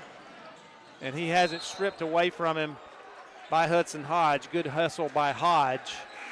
And Brookstone will retain. And here comes some subs for the Cougars. Coming in is Dylan Johnson. And also entering the game is Grayson Miley. Didn't know this until just before the game during the senior night presentation. Grayson Miley and Lawson Mansfield run a little side business doing pressure washing. Up off the glass, no good by Hulbert.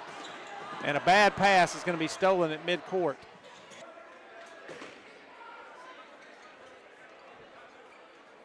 (10-10) now. Into the game for Westfield is Stone St. Clair. That sounds like a name, a movie star name from the old Flintstones cartoon series there. But a cool name nonetheless. Three-pointer on the way long. That was Dylan Johnson for Brookstone. Rebound gets out of bounds, belongs to Westfield.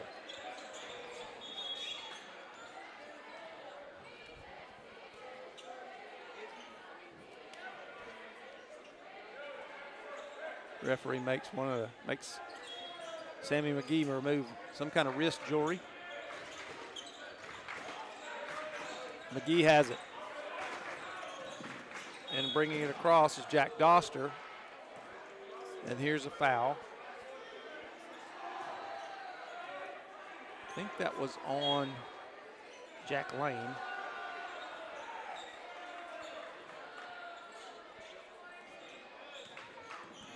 And C.J. Watkins brings it across for Westfield. Dribbles down the right side. He's cut off. Picks up his dribble. Good pressure from Brookstone. Savon Kelly almost gets a hand on that. Going in, bumping off Savon Kelly. Last touched by Brookstone. It'll belong to Westfield.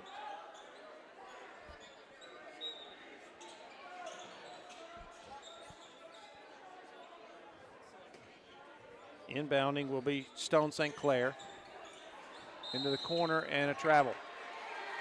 Turnover Westfield. That turnover was on Hudson Hodge there. 3:08 to go, first period. We're tied at 10. Steely Helton gets away from the pressure. Miley out top of the key. Savon Kelly just outside the free throw line. Shot no good. Rebound Jack Lane. Gives it to Savon Kelly. Off the glass, good. Savon Kelly's got 4. 12-10 Cougars.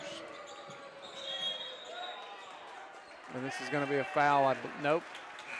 That's going to be a carry and a travel on Westfield. And now here comes wholesale substitutions. And coming in for Brookstone, Emedion Marcus. He's a fan Jake favorite Griffin. here. He is. Jake Griffin, Charlie Peak, Reed Adams. That ball's lost and turned over, and McGee has it for Westfield. Now here comes a shot. Nope, he's going to turn around and pull it out of there. And a shot on the way from just about three-point range was C.J. Watkins. It's no good. Rebounded Brookstone.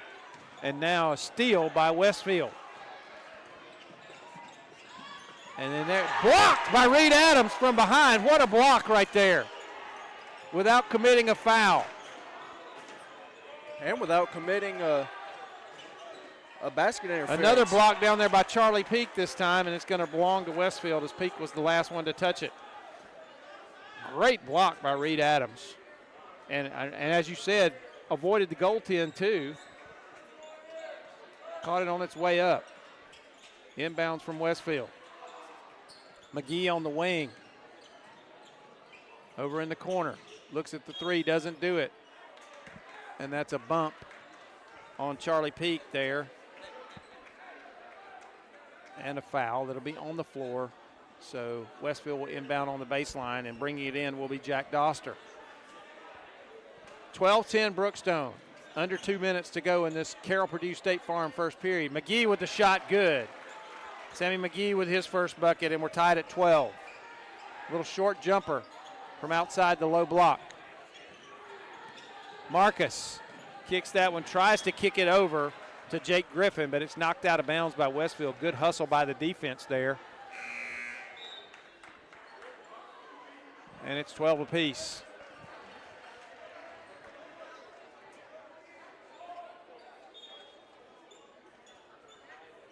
Brookstone brings it in. LeBoy has it. Now kicking it around, all the way around and down low. Attempted to get it to Charlie Peak, but out of his reach. Not a good pass. And here comes 5 for 5 again. The guys that started the game will come back. A minute and a half exactly left in this first period.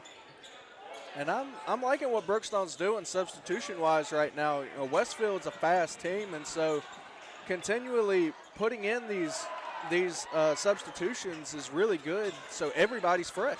St. Clair drove, missed the shot, got his own rebound, and here's a whistle and a foul, and he will go to the line to try to complete a three-point play, and that was called on Savon Kelly. That's his first foul. And St. Clair gets the bucket and will have the chance for the three-point play. 14-12 now, Westfield leads. Shot is good. So the three-point play is completed, and it's 15-12 Westfield. And blocked from behind, another really good block shot. That was Jack Doster with that block on the shot attempt of Dylan Johnson.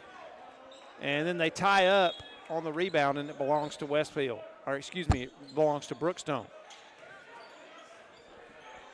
Shot on the way from the wing, good, three-pointer.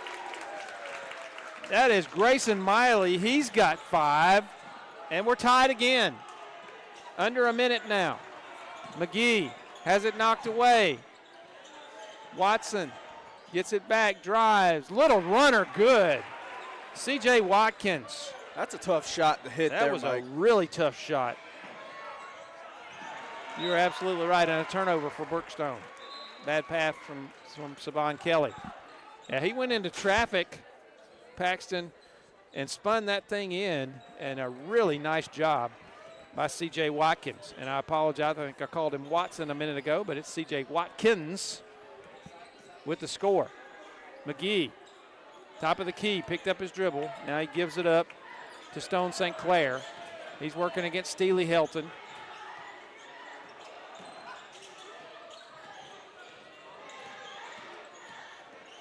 Hulbert down the lane, feeds it off.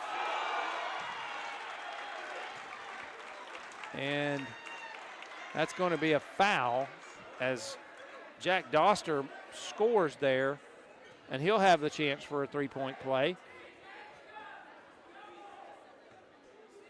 That makes it 19-15 with the free throw coming. Free throw's no good, but St. Clair gets the rebound, misses the shot, and then they tried a long pass down court and turned it over. So that's the end of the first period.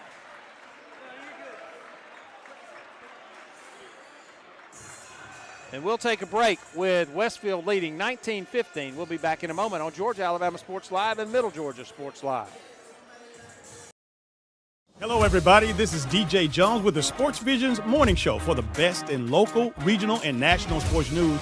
Weekdays from 6 a.m. to 9 a.m. You can find the Sports Visions Morning Show on Facebook, YouTube. Also, you can listen to us on Apple and Spotify by typing in the Sports Visions Morning Show, and download the Sports Visions radio app right now in your app store today. Sports Vision 92.1. We are your hometown sports guys.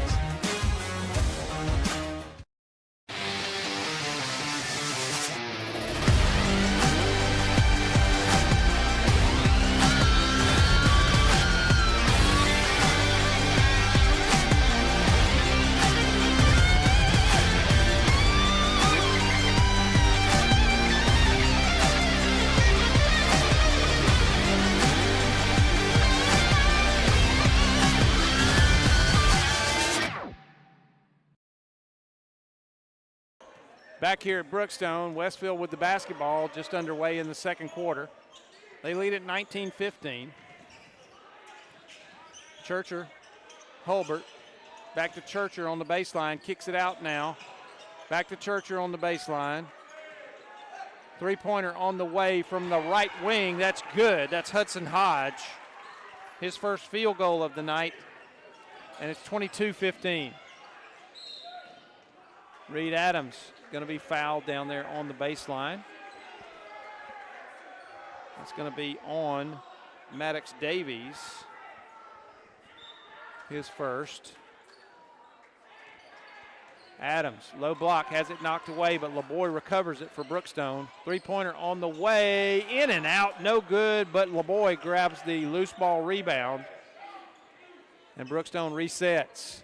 22-15, Westfield with the lead. Reed Adams. Marcus for three, long, rebound. Brookstone, the layup is no good. And Marcus grabbed the rebound but stepped on the baseline, and it goes over to Westfield. 7:01 to go in the first half.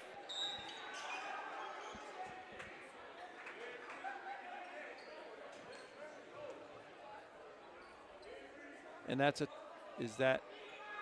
turnover, a travel out of bounds. It was a set out of bounds play, and he ran down the baseline. And here's a blocking foul and a flop. They're going to call the flop. That's going to be on Brandon Churcher. You know, Mike, I can respect it. Yeah. I like, putting your body on the line.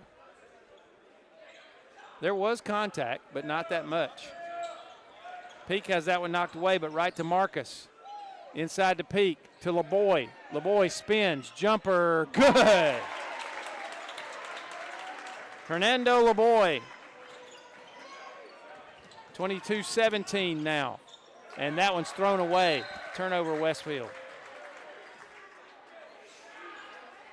Brookstone with a little full court pressure there and calls the turnover. Marcus will bring it across for Brookstone. 6:25 to go in this second period. Charlie Peak starts a drive. He saw Jake Griffin coming across the baseline, tried to make a pass to him, and the only problem was Griffin didn't see him, and it throws it away for a turnover. And that's a timeout. This will be a 30-second timeout. We'll just keep it here. As these two teams playing fast pace in this first two quarters here, Paxton, and sometimes that means one of them is going to get tired a little too quick.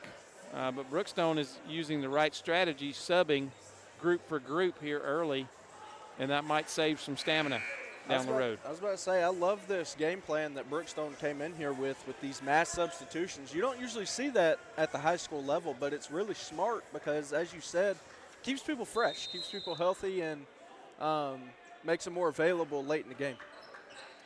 So here we go, Westfield with the basketball.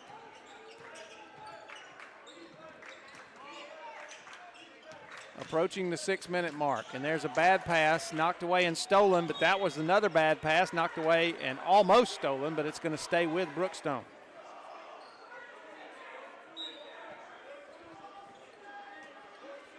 LeBoy's going to bring it across for the Cougars. Fernando Oliveira LeBoy. Reed Adams down in the corner. Three-point shot on the way, in and out, no good. Rebound fought for, and let's see. That's going to belong to Brookstone. A lot of fighting for that loose ball rebound. Peak gets it to LeBoy. LeBoy, top of the key. Reed Adams with it now. Down in the corner, inside, intended for Peak, knocked away. Last touch by Westfield. 6 on the shot clock. 5:32 to go in the period. Adams working around. Marcus for three, off the glass, good. Emilion Marcus. That's one thing that Westfield cannot allow is Marcus to be open on the three-point line because, trust me, Mike, when he gets hot, there's no stopping him. And he had a great angle on that one and banked it in. And here's a steal and then a foul. The foul's going to be on Hudson Hodge.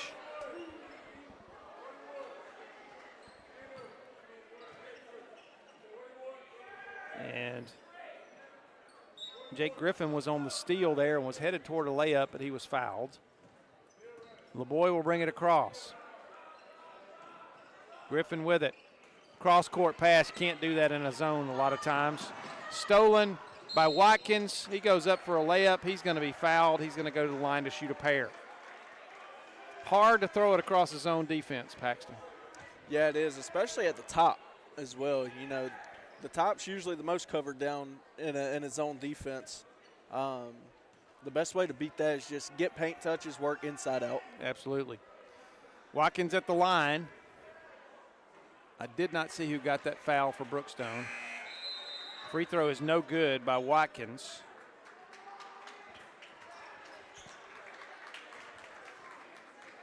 Mansfield into the game and Savon Kelly back into the game for Brookstone. Second free throw from Watkins is good.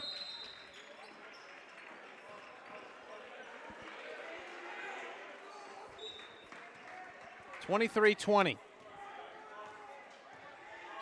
LeBoy will bring it across for Brookstone.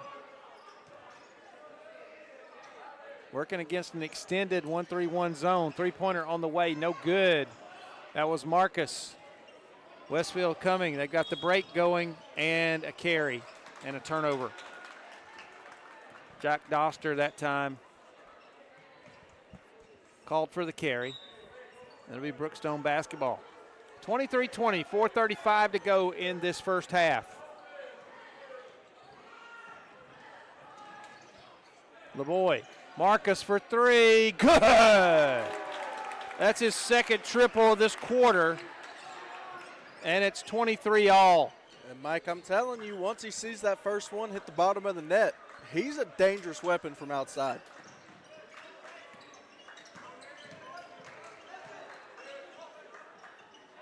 Inside, little jump hook, no good. That was Maddox Davies with that shot. Brookstone got the rebound, and oh, that is swatted up into the, almost into the railing on the ceiling as Jack Doster got up there and swatted that one away. McGee comes in for Westfield. Coming back in, Steely, Helton, Wiley in for the Cougars. Wiley will inbound it. 3:56 to go in the first half. Savon Kelly outside the lane, dribbles in, has it knocked away, sinks the basket, and he's fouled. I believe that's going to be on McGee with the body. Savon Kelly, just an athlete. And he scores and will have the opportunity for the three-point play. 25-23 Brookstone. Free throw is up, and it's good. 26-23 Cougars. 3:49 to go. Good cross-court pass, and that's going to be a travel. And Paxton, you mentioned this. Sometimes your brain works and your feet don't follow. Yep. That's exactly what happened there. As Jack Doster was making plans for a layup, and the rest of his body forgot to tell him. Savon Kelly kicks it out to Marcus. Kicks it back up to Steely Helton for three. Good! Steely Helton. And this Brookstone team starting to catch some fire. 29-23 now, Brookstone. Cross court. Three-pointer on the way. Short, no good. Rebound, Savon Kelly. That was Hudson Hodge with the three-point attempt, and now it's stolen by Hulbert. McGee gives it off. Doster. No good. Let's see. I think this is going to be on Savon Kelly. It is. Second foul on Savon. 2:57 to go. Looks like it was just on the floor. It was on the floor. Hulbert will inbound for Westfield. Off a hand, but it finds its target anyway. As Hudson Hodge has it, now he gets it to Doster. Doster drives, and he's going to be bumped before the shot, I believe.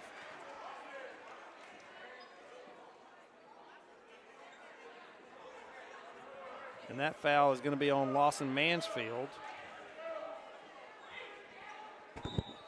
On the floor, no bucket. They're going to throw it into the backcourt. Doster will bring it across. McGee with it. Outside the top of the key. Hulbert down in the corner. Three-pointer on the way. No good. Rebound, Savon Kelly.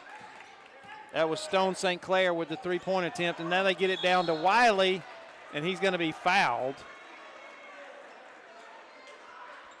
Or is he? Nope, he traveled. That was a travel before the foul. He had it knocked away.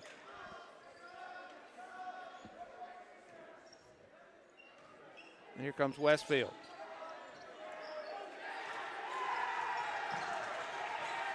Doster down the lane. Changed his mind in mid-flight and throws it away. Marcus fouled on his way to the basket. That's going to be called on Stone St. Clair. And, you know, Mike, we saw it in the girls' game, too. Just, you know, undecisive, trying to be a little bit too unselfish. Sometimes when you have the layup, you got to take it. Oh, you're absolutely right. But I think he saw Savon Kelly and didn't want to get his shot blocked, so he changed plans in midair and ended up throwing a bad pass. First free throw good by Marcus. Man, I can't say I blame him. If I saw 6'4" Savon Kelly coming at me, I'd want to get out of the way as well. I agree.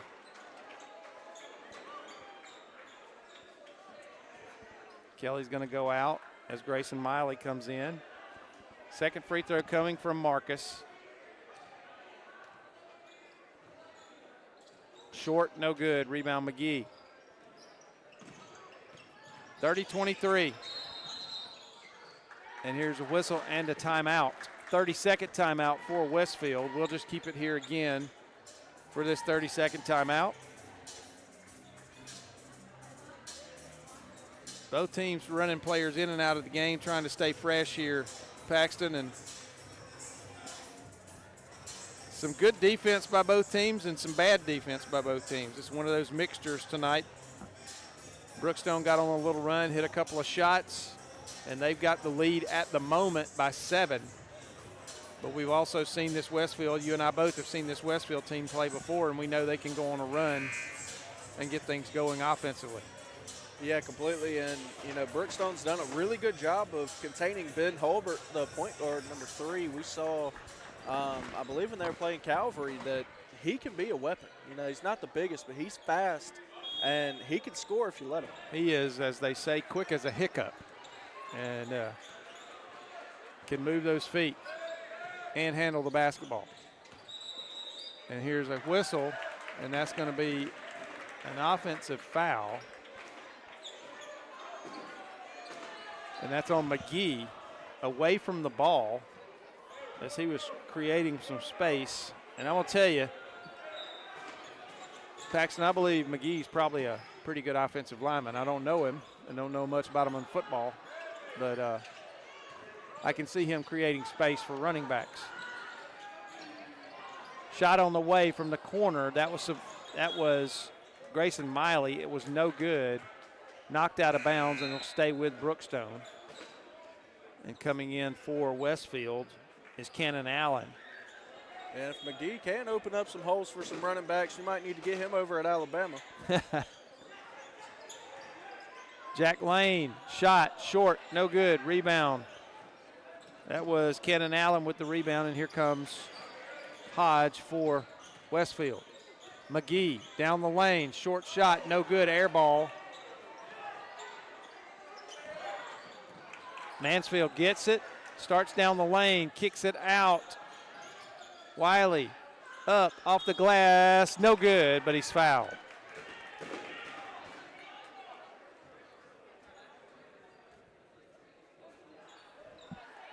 So Sam Wiley at the line. He'll shoot a pair.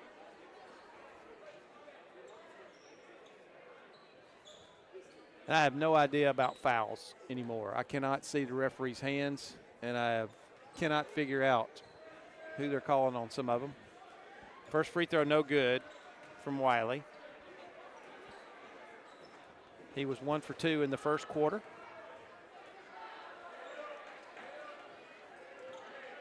Second free throw on the way. Also no good, make him 1 for 4 now. Working against pressure and throw it away. Tried to lead Holbert over there, but he was just too close to the sideline. And Stone St. Clair threw that one away. Yeah, right now Westfield just having small mental errors. Nothing that can't be fixed quick, though, with a good halftime speech. Steely Helton has that one, has his pocket picked by Holbert.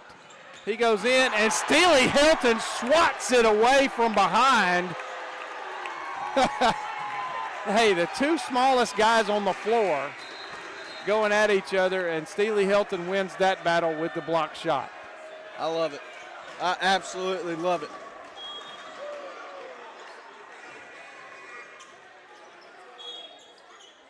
And Jack Lane will be called for the foul there. That's his second. Holbert will inbound for Westfield. They trail it 30-23, under a minute, 52 seconds to go here in this first half. Little jumper, no good. That was Braden Churcher, with the jumper. Feed inbounds, Mansfield, good! What a pretty play there, Mike. Lawson Mansfield with the basket, but a good feed from Wiley. And it's 32-23, 36.9 seconds. And the foul is going to be on Grayson Miley of Brookstone. And going to the line will be Stone St. Clair. But you're right, Paxton. It was a really good feed going down the lane, and Mansfield made a little adjustment after he left his feet and hit the shot. Really pretty play.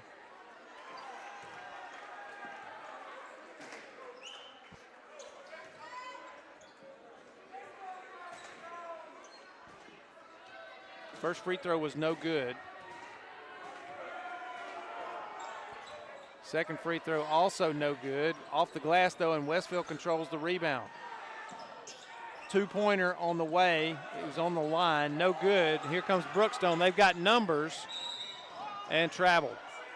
Grayson Miley was trying to get set up to get his feet right, was going to go for another dunk right there, Paxton, and shuffled his feet, traveled, turned it over.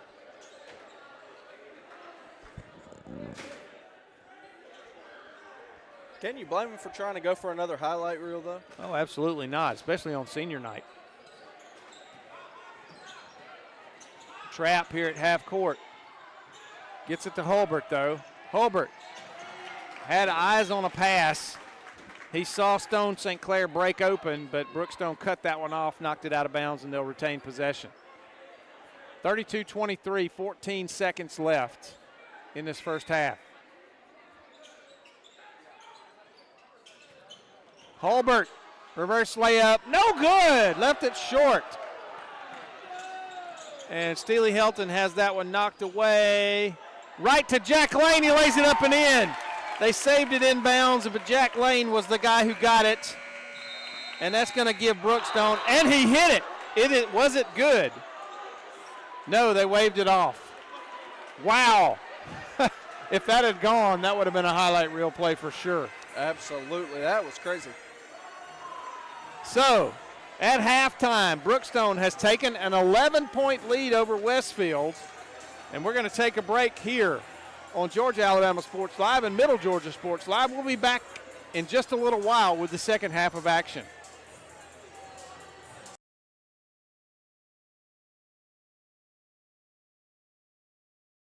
Imagine a life-changing injury. Imagine the fear and unknown.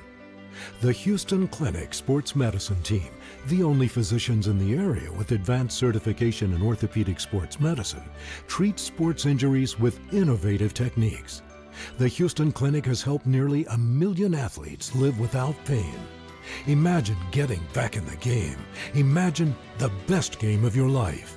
The Houston Clinic Sports Medicine Team.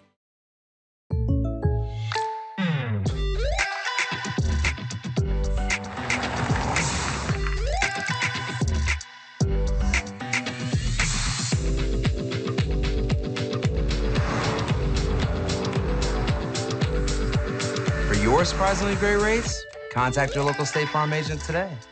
If you want the real deal, call State Farm agent Carol Purdue in Phoenix City today. Like a good neighbor, State Farm is there.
For the big, for the small, the short, and the tall.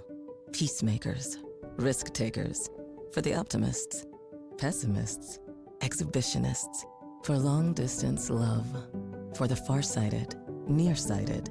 For introverts and extroverts. For the thinkers and the doers. For old friends. Coca-Cola. For everyone.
Back here at Brookstone, halftime is winding down. The teams are warming up. We're under a minute before tip-off of the second half.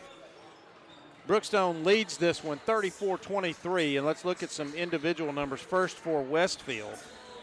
Leading scorer for Westfield is Braden Churcher with 5 points, and he's joined with 4 from Hudson Hodge. Hodge had a 3-pointer, as did Jack Doster.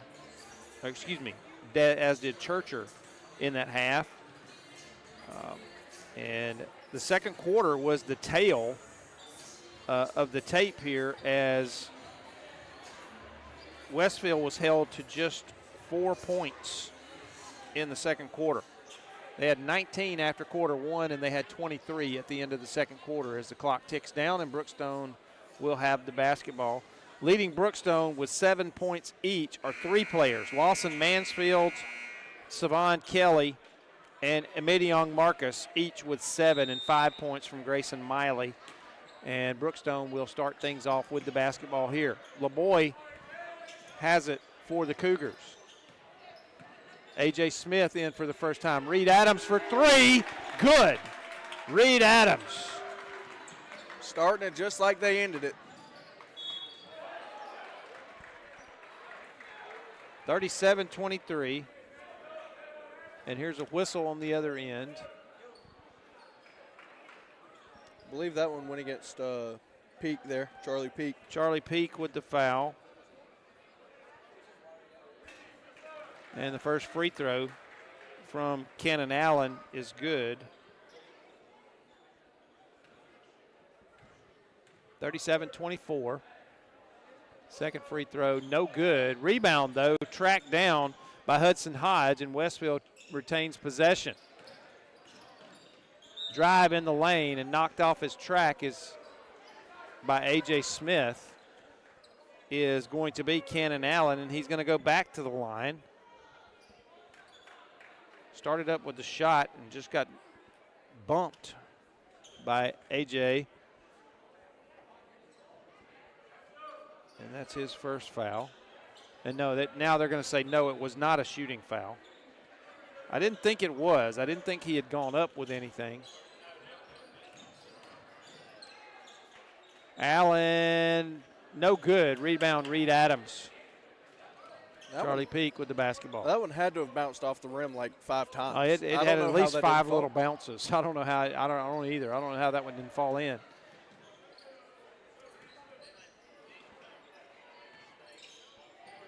Jump shot on the way from Dylan Johnson. It's no good. Rebound Westfield.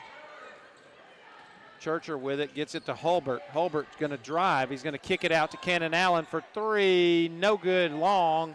Rebound knocked away. Originally with his hands on it was Maddox Davies for Westfield, and A.J. Smith knocked it away. And it's still Westfield basketball. Cannon Allen starts a drive, falls down, keeps his dribble and doesn't travel. Hudson Hodge for 3, short, and the rebound fought for, and Charlie Peak finally comes away with it for Brookstone. And here's a travel.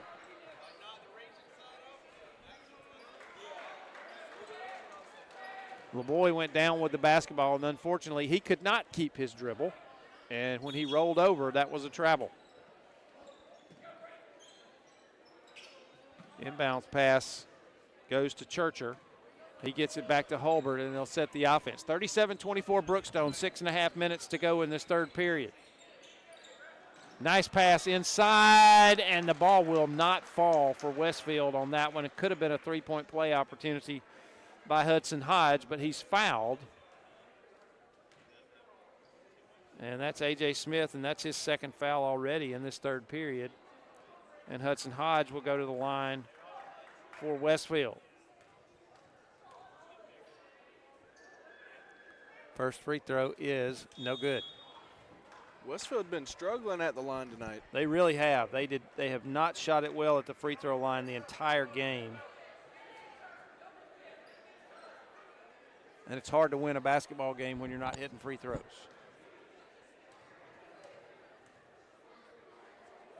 Second free throw on the way. It is good.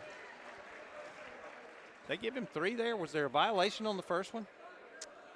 I didn't see. I didn't hear a whistle. I didn't either, but he was not fouled shooting a three-pointer. Second free throw good, so I'm going to give him both of them. I'm going to say there was a violation that we just didn't recognize there. And it's 37-26 and a jump ball, and it'll belong to Westfield as Reed Adams was tied up over there by Braden Churcher. Westfield trying to climb back to single digits. Full court pressure from Brookstone. Westfield breaks it. And a layup good. That's Cannon Allen. And it's 37-28. Lead down to 9. And a travel by A.J. Smith. He started running before he put it on the floor. Looked like a football receiver there. Another big substitution from Brookstone. 5 new guys on the floor. Steely Helton, Amity Young Marcus, Sam Wiley, Savon Kelly, and Jack Lane on the floor for Brookstone. Holbert, Cannon Allen starts a drive off the glass too hard, gets his own rebound and puts it back in. What an effort there from Allen. Cannon Allen, really nice. Stolen. Holbert inside, kicks it out in the corner. Hudson Hodge for 3, no good. Rebound, Savon Kelly. Gets it to Steely Helton. Here come the Cougars, down to Jack Lane. He gives it up. Steely Helton for 3, no good. And let's see who's this foul on. It's going to be on Westfield. It's going to be on Braden Churcher.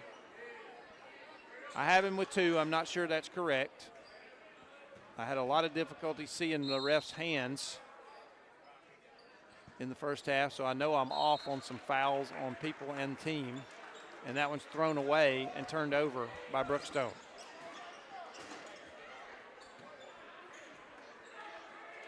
(37-30) Cougars, 5:21 to go, third period.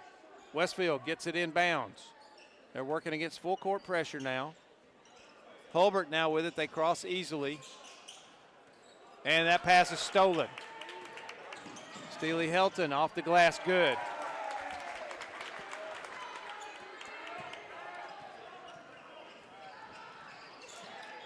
And this one lost out of bounds by Westfield. Cannon Allen lost it. Savon Kelly never touched it, and Brookstone has the basketball, so a turnover for Westfield. Brookstone trying to move quick now. Oh, and a three-pointer from Jack Lane. Boy, that was a line drive, and it had to be just right, and it was. 42-30.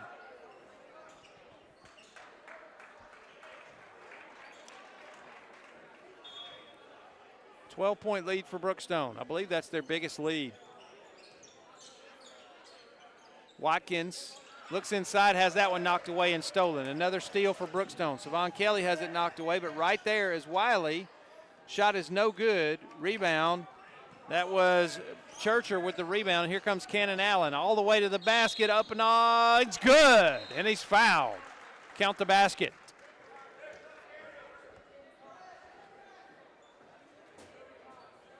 And that one is going to go against Jack Lane. I have him with 3. And at the line is Cannon Allen. He's got 7 already, a chance to make it 8 here in the third quarter alone.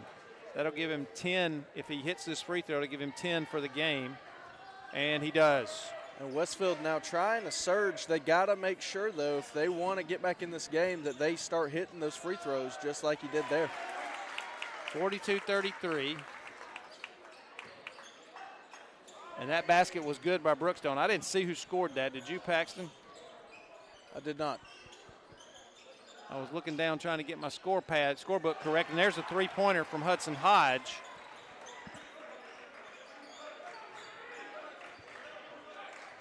And it's 44-36. Mike, to answer your question, I do believe it was Sam Wiley that got that bucket. Sam Wiley with that bucket.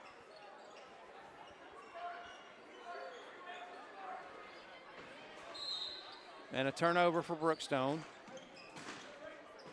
And here comes Westfield. Cannon Allen steps inside the arc, shoots, scores. Cannon Allen's got 12. A little bit of a run here. He's got 3, 5, 7, 9, 10 of those in the third period. Wiley gets down between everybody, kicks it over in the corner to Lane, steps inside the arc, shoots, scores. Jack Lane.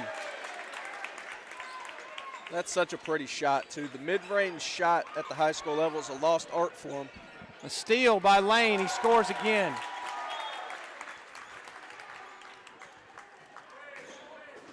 (48-38) Brookstone. Shot on the way, no good. Rebound, Sam Wiley. Long pass to Savon Kelly. He's going to go up, and he misses the dunk. Never had it. He should have just finger rolled that one in. And it remains 48-38. Westfield shot on the way, no good. Rebound, though. That is Braden Churcher, and he's going to put it up and in, and then a whistle and a timeout.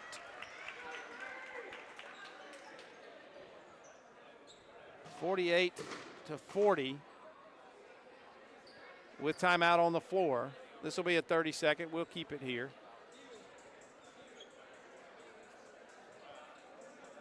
So Mike, Westfield now shades of the girls' game that we just saw. You know, chipping away, and, you know, if it's anything like the girls' game is, we're in for a treat. Yeah, absolutely.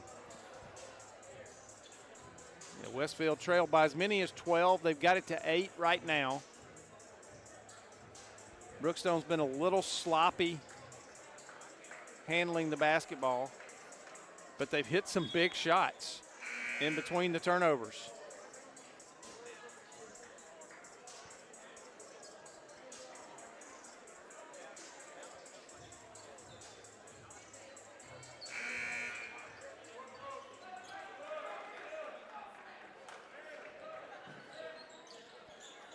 Brookstone will work against full court pressure now on the inbound.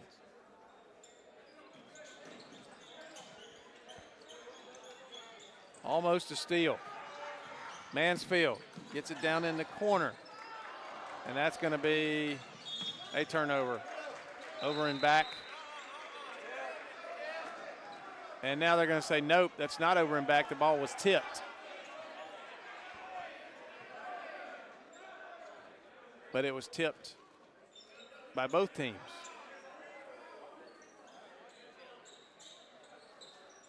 So it's going to stay a turnover.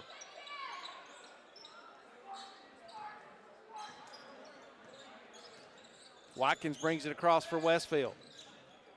Hodge, Cannon Allen, who's had a big third quarter, takes a three, long, no good. Rebound, though, by McGee. The big fella in there. And we almost had a pile up on the interstate on the baseline there. That was a great job by McGee to stay in that play. But it looked like Allen, you know, was almost second-guessing himself taking that three. Almost like it was kind of tentative, wasn't it? So McGee's going to be at the line as he was fouled going back up. The first one rolls around and falls in. 48-41. Westfield has it down to 7. Trailed by 11 at halftime. Second free throw is short. Rebound, a bad pass, ill-advised pass, but Brookstone comes away with it anyway. Three-pointer on the way, short. That was Jake Griffin. And it's going to stay with Brookstone on a simultaneous possession on that rebound. And I like that shot attempt from Jake Griffin. He's known for his three-point abilities. I expect to see some more go up from him.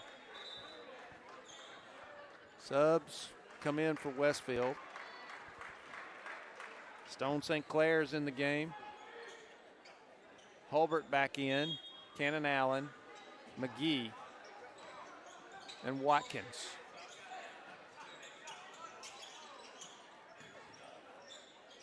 Steely Helton, free throw line, kicks it out.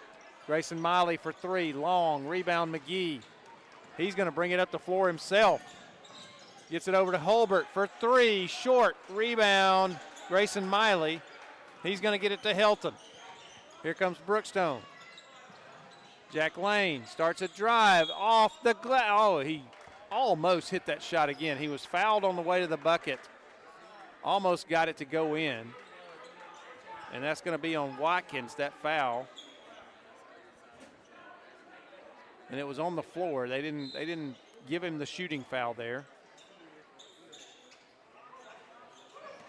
And a wide open wide open Lawson Mansfield. He's got 9 in the game now, and it's 50-41.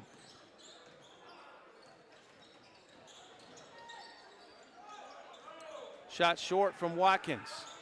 Down floor. Miley traveled again.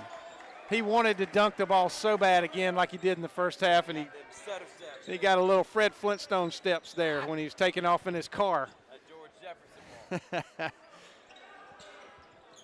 1:15 to go in the third quarter. Cannon Allen has it knocked away and stolen. And this is going to go down to Jack Lane, and he lays it up and in. Jack Lane has 9 points in the third quarter and 11 in the game. 52-41, under a minute and a foul at half court. And that's going to be on Mansfield.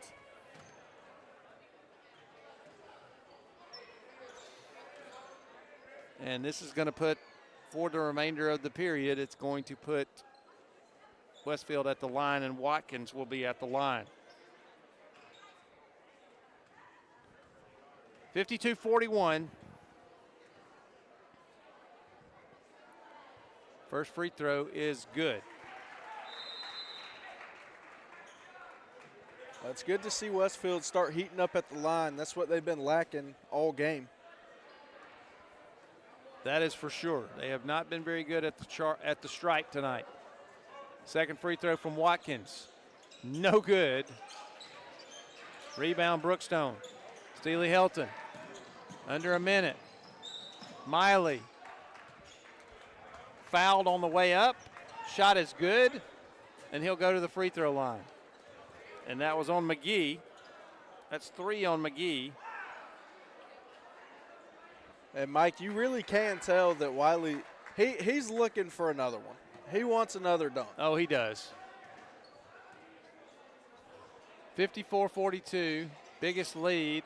Free throws no good. So this ties Brookstone's biggest lead of 12. Westfield gets it across. St. Clair goes to the basket, and it just will not get over the rim, and he's fouled. I believe that's going to be on Mansfield. It is. Mansfield now with 3 for Brookstone. 37 seconds left in this third period. Stone St. Clair at the line. It's another miss, Mike. Another miss. Thrift Behringer's back with us now, and Thrift, I said Stone St. Clair sounds like a name from the Flintstones cartoon series. No doubt about it. Another missed free throw, but Westfield gets it back. Watkins stole it, and this is going to be an over-the-back foul on Stone St. Clair. That's what they used to, they had the movie stars on the Flintstones, and they all had some kind of rock name. Stone St. Clair is perfect. Still a cool name.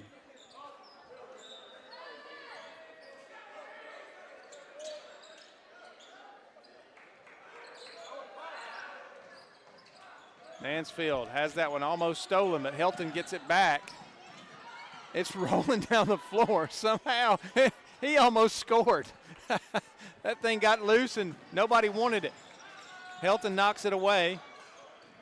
Watkins going to go, and he's going to be bumped, and he's going to shoot a pair. And that's another one on Mansfield, and that's 4. And Watkins goes back to the line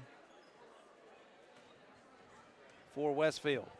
54-42, 12-point lead, 12.8 seconds left in this third period. Short, no good. Mike, they're down 12, and you got to think that they've probably missed that many free throws, if not more, this game. I mean, just they've got to focus on producing more at the line if they want any chance. Second free throw is good. That was their 21st free throw of the game. I'm going to count up their makes here in just a minute. Steely Helton for three, short.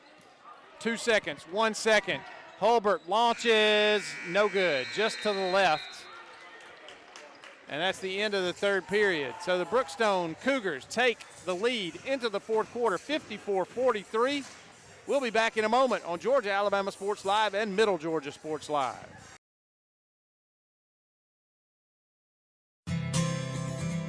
Houlihan serves fresh, handcrafted dishes made just the way you like them.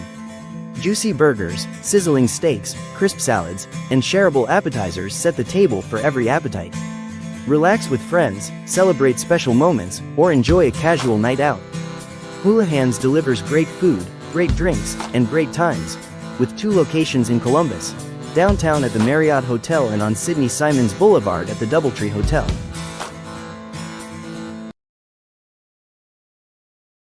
Imagine a life-changing injury. Imagine the fear and unknown. The Houston Clinic Sports Medicine Team, the only physicians in the area with advanced certification in orthopedic sports medicine, treats sports injuries with innovative techniques. The Houston Clinic has helped nearly a... Back here at Brookstone, beginning of the fourth quarter, Westfield with the basketball. They trail it by 11. Westfield is 10 of 21 for the game at the free throw line. And so exactly, this game would be tied if they hit those 11 free throws. You're right. Rebound Brookstone on that one. On the miss, Hudson Hodge with the miss. Wow.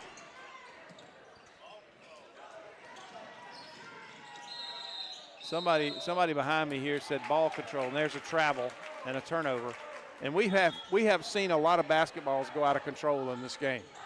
We have just a lot of mishandled balls tonight. We have.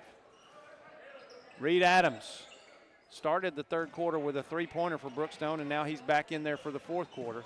LeBoy all the way down. Oh, and he scores. What a layup. Fernando LeBoy, coast to coast.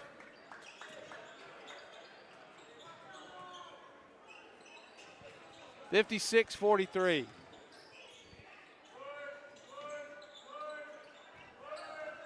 And that one's lost now by Marcus. And then a kickball off a foot. Marcus just lost his footing. As soon as he turned around and lost the basketball, it goes back to Westfield.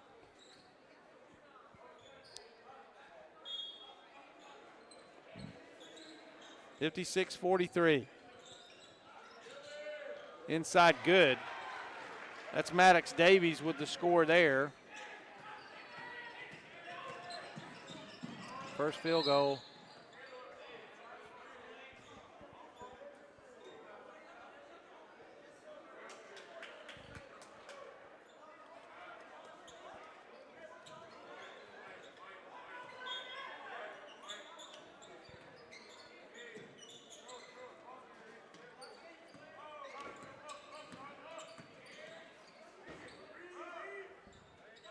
Reed Adams is going to be fouled down there.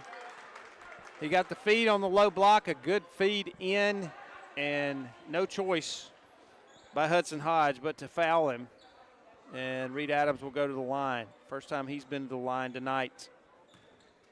And Mike, Brookstone has some sneaky size to him. They've done a really good job of exploiting that that mismatch between them and Westfield.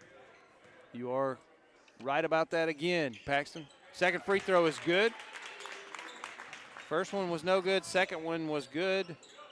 57-45 now.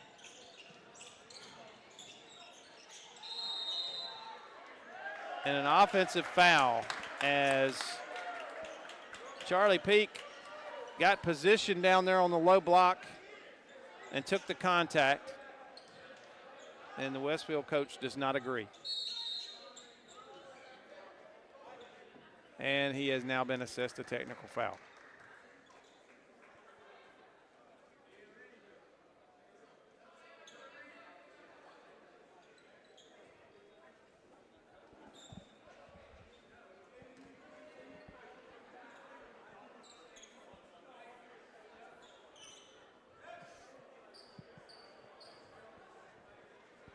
Reed Adams will be the shooter.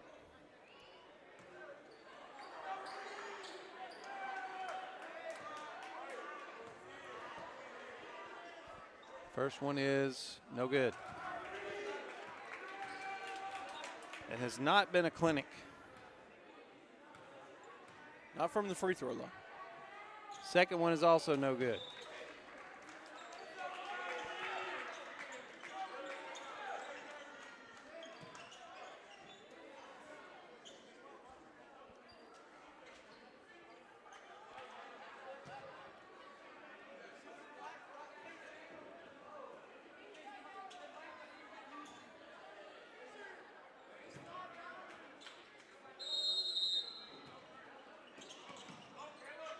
And here we go. LeBoy gets the inbound pass. Kicks it back to Marcus. Two-pointer on the way. In and out, no good. Reed Adams tips the rebound out. Got up over everybody. LeBoy in the lane, knocked away, stolen briefly, but tied up, and it's going to belong to Brookstone. Good hustle in there by Dylan Johnson to tie that one up. LeBoy will inbound. Marcus, back to LeBoy. Back to Marcus for three. Long, no good, but Charlie Peak there with the rebound and score. And that's Charlie Peak doing what Charlie Peak does best. 59-45, that layup no good after the steal. Tied up on the rebound, and it belongs to Westfield.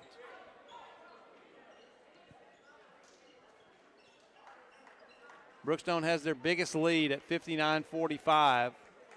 Biggest lead prior was 12 points on a couple of occasions. Now they're up by 14.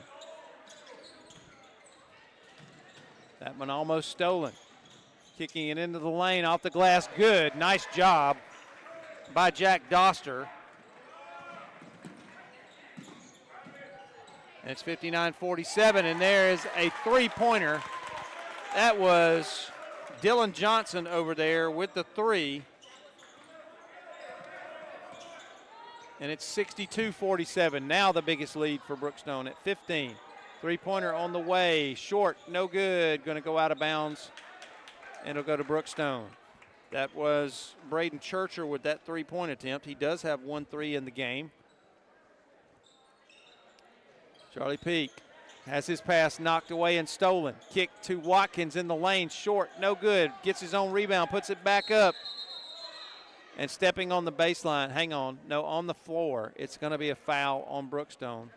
And that's going to be on A.J. Smith. And that is his third. Not a shooting foul, on the floor. And Westfield with the basketball. Shot short. Knocked away, stripped from Jack Doster. And down court turnover, Brookstone, bad pass. You know, Mike, all night for Westfield, it just seems like the baskets had a lid on it. Like, they're just struggling to have anything hit the bottom of the net. Even layups. They have had, I mean, they've had point-blank shots just that would not go down tonight for them. It's been a tough night. Still a lot of time if they can string something together. You never know with a team like this, they can go on a streak and get very hot. It's very true. And fouled in the lane is Cannon Allen, and he's going to go back to the line.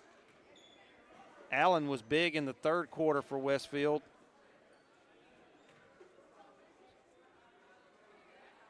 He had 10 points in that third quarter. He's got 12. He's got 14 overall. Chance to go to 16 here if he can hit free throws. And that one goes in.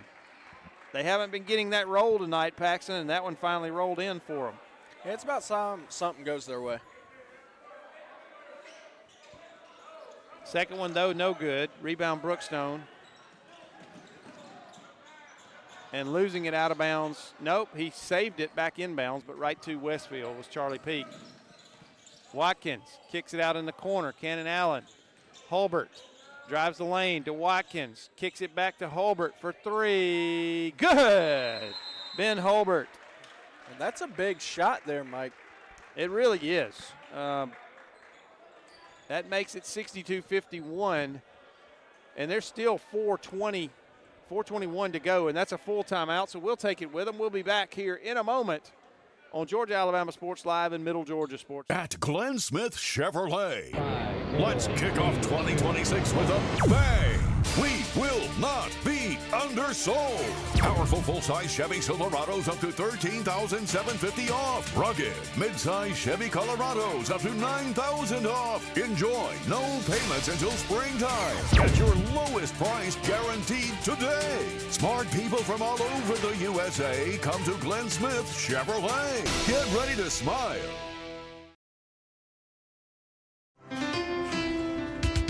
At Planet Fitness, there's strength in numbers.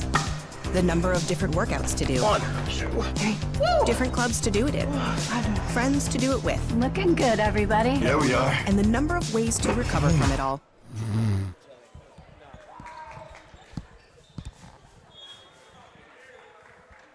Back here at Brookstone, inbounds play. Reed Adams threw that off a Westfield player. And now a sub coming in.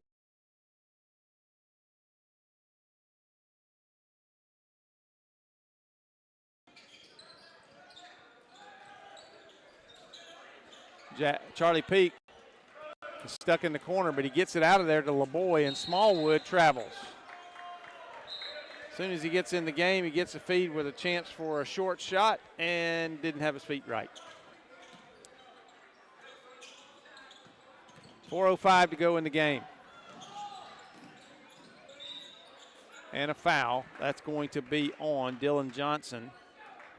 He got off the floor with Cannon Allen there, and Cannon Allen's going to go back to the line.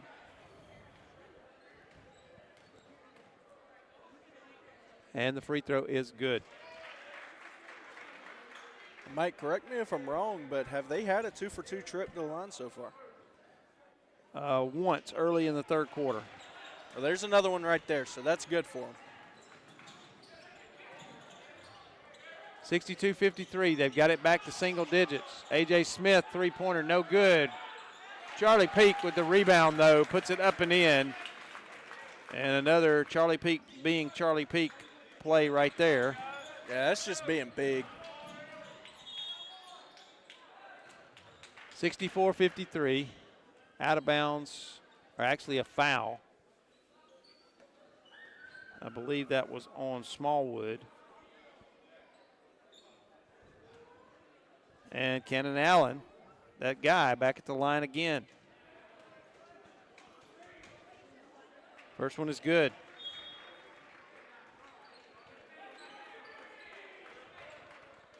(64-54). Subs in, Jack Lane, Savon Kelly come in. And Steely Helton back in. Second free throw, good. 4 in a row for Cannon Allen. That's big. That really is big for them. If for nothing else, just confidence booster. And there's a foul by C.J. Watkins on Helton.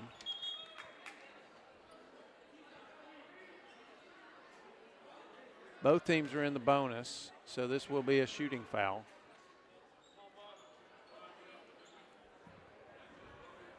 So Helton goes to the line.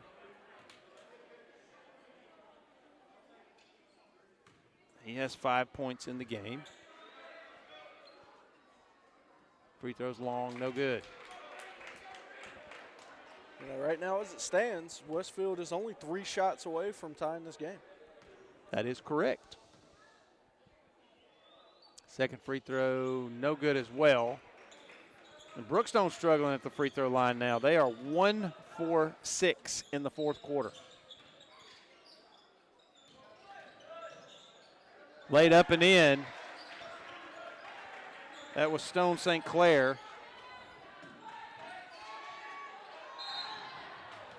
64-57. Down to a 7-point game. I think they got it to 7 in the third quarter briefly, Paxton, before Brookstone pulled back away. And now Savon Kelly is fouled, and he'll go to the line. Yeah, and one thing I noticed right there was just, you know, they're getting really aggressive with their hands, getting very handsy, sending Brookstone to the line, but they're only down 7. They're still in this ball game. First free throw good, but from Savon Kelly. 65-57. Second free throw is no good. Rebound McGee. 8-point game. 3 minutes, 3:05 to go. In the lane, spinning, fouled is Hudson Hodge. He couldn't get that one to spin off the glass, but he's going to go to the free throw line with a chance to shoot 2 with the clock off.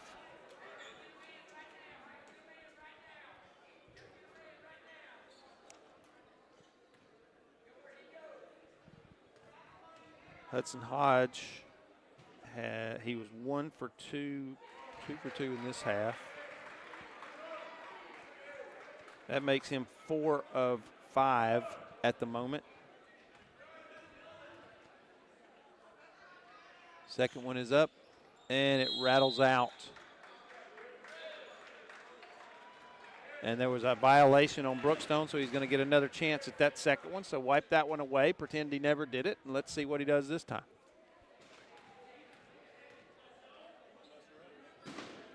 And it is good. He said, if you give me another chance, I'm going to hurt you with it. 65-59, 6-point game, and there's a turnover. And St. Clair lays it up and in, and it's down to 4. This is a game, Mike. I'm telling you, they are not out of it. Still plenty of time left.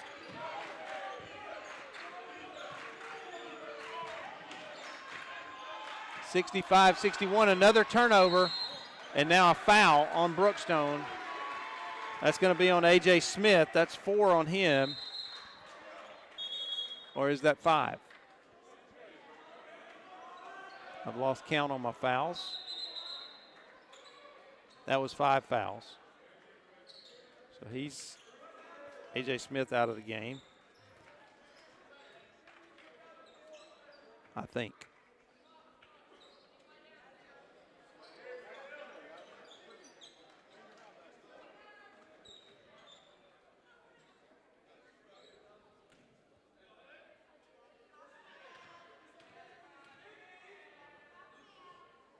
First free throw, good.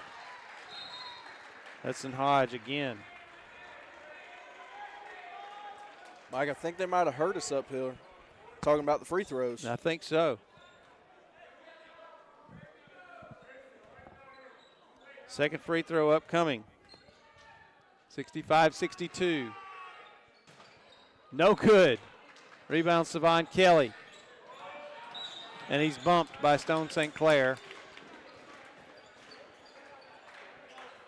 Which team can hit more free throws? That's what this fourth quarter is. That's what it's going to be. And I'm so old, it's going to be past my bedtime. I'm still young, and it's already past my bedtime. Savon Kelly at the line. Free throw is no good.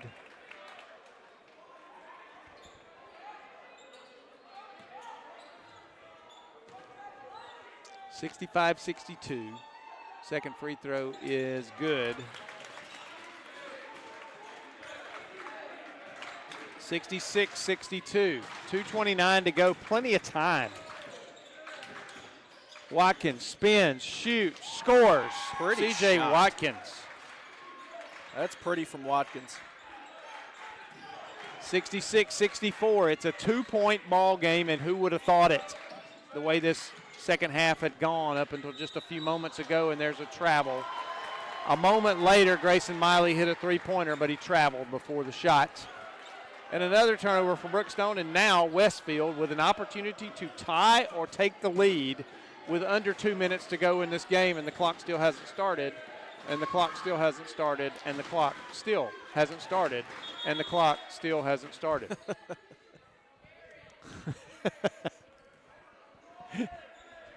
My man Greg Mathis over there, I think, running the clock.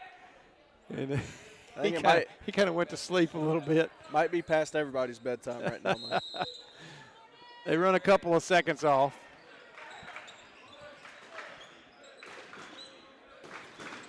McGee with it way out top. He's going to start a drive down the lane, off the glass, no good, but he's fouled by Savon Kelly.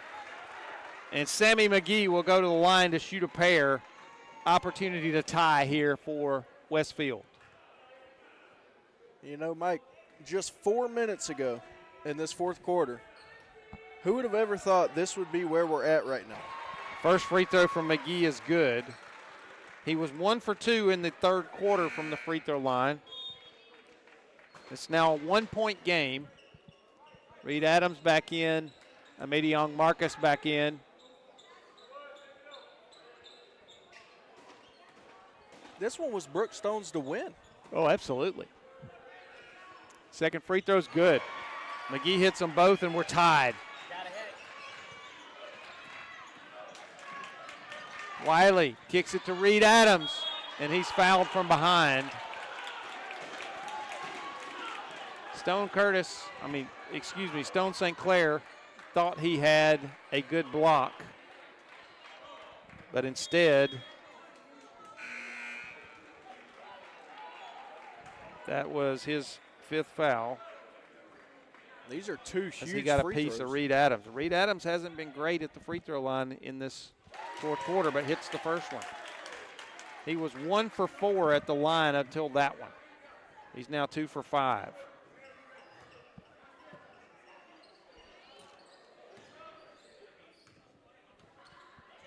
Second one on the way. Good.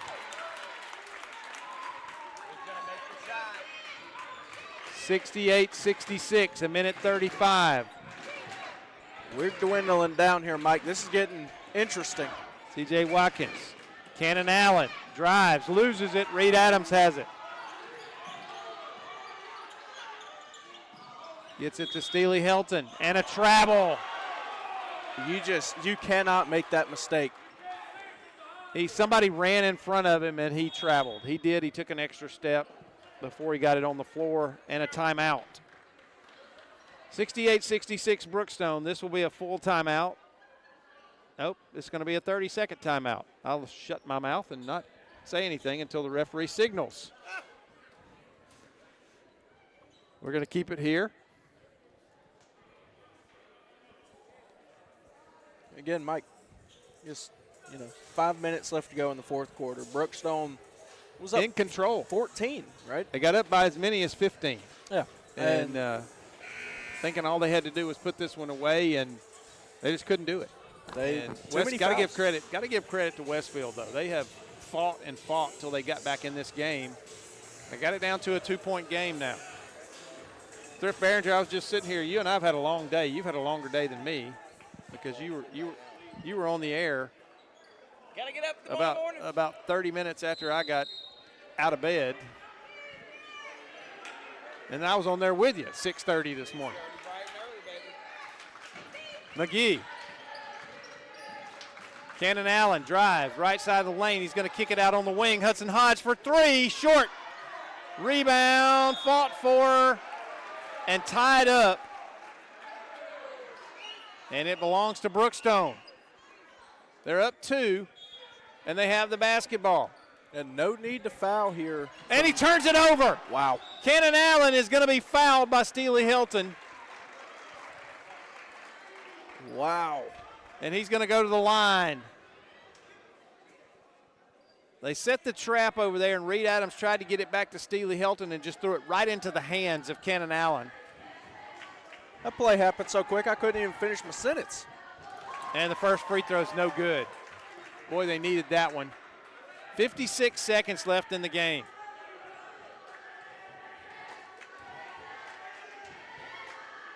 Second one is good. 68-67. Long pass. And good job by Sam Wiley of not just taking a cheap layup there, and he's going to run some clock. That was a smart play by Sam Wiley to run some extra seconds off, but then a timeout called by Brookstone. This is a 30-second timeout. We'll keep it here again. But Sam Wiley did the right thing. He had a chance to go for a layup, probably would have been fouled, but instead he pulled it out, ran a few extra seconds, and then Brookstone decided to take a timeout. And they lead it by 1.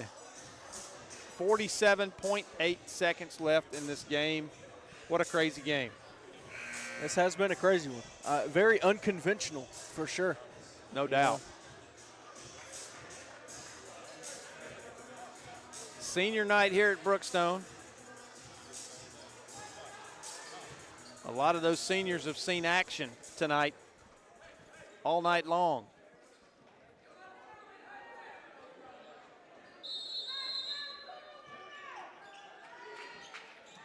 Steely Helton gets the inbound pass. 45 seconds. Still got time on the shot clock. Marcus kicks it and stolen. Bad pass and a stolen back by Steely Helton. And almost another steal and a timeout for Brookstone. And this is going to be a full timeout. So we will take it. Nope, they're going to say it's a 30. Again, I'm going to hush. I didn't think they had any. I just going to say, how many 30s does each team get? Because I thought this was going to be a full timeout for sure. We got a Diet Right fan in the building, guys. Mike Peacock pulling out a Diet Right. We've been drinking those things forever. Hey, I'm telling you what, it is 0, 0, 0. 0 calories, 0 caffeine, 0 sodium. At that point, it's just brown water, isn't it? Hey, you know we're a Coke family here, man, so we only drink Coke. This was a joke. Mike was just kidding. He wasn't really drinking. No, not on a Georgia-Alabama Sports Live broadcast. And Thrift didn't point anything out.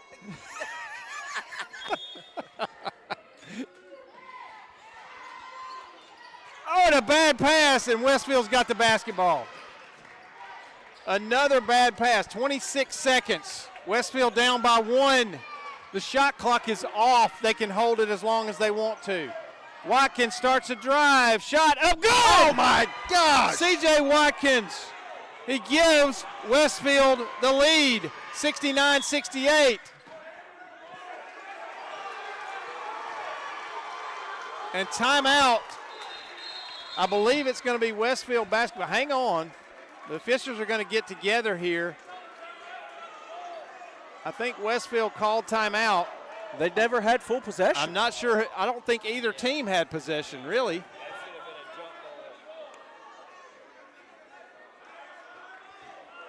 Interesting discussion here. Westfield's coach called timeout, but neither team had possession of the basketball. They were fighting over it on the floor. They're going to bring each coach in. And let's see what the decision is going to be here. Got one official explaining the situation here.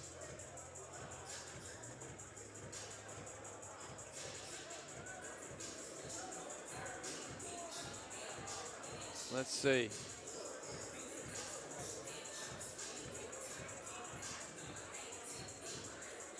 They're going to use the timeout, but somebody's going to get the ball over here on the sideline. It's going to be Brookstone basketball. Are we going to have our first game winner? We had could. it for Glenwood. We almost had it for Jolie Carver.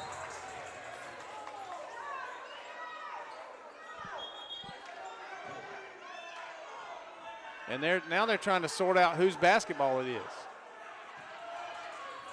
Just keep the music playing. I love it. Wait for the final decision.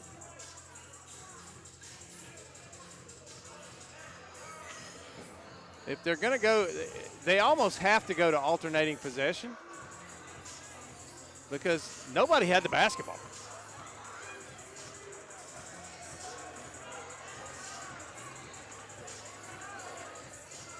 Both coaches pleading their case. Now they're going to move it back. And it's going to be Brookstone basketball. Here we go. 10.2 seconds left.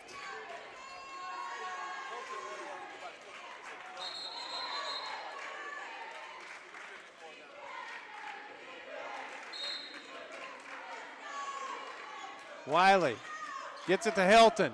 9 seconds, 8 seconds, 7 seconds. Inside, Savon Kelly, jumper, good! 3 seconds. 2 Come on. seconds. And they called timeout, and I believe they're going to put 3 seconds back on the clock. They are. They're going to put 3 seconds back on the clock. As soon as the ball went through the basket, there were 3 seconds left. And they're going to put 3 seconds back on the clock.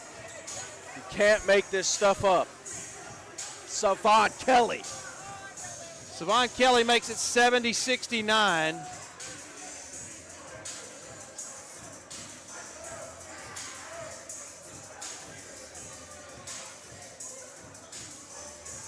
He's got 11 points in the game now. That could be the game winner. They're going to settle with 2 seconds on the clock. Honest to goodness, folks,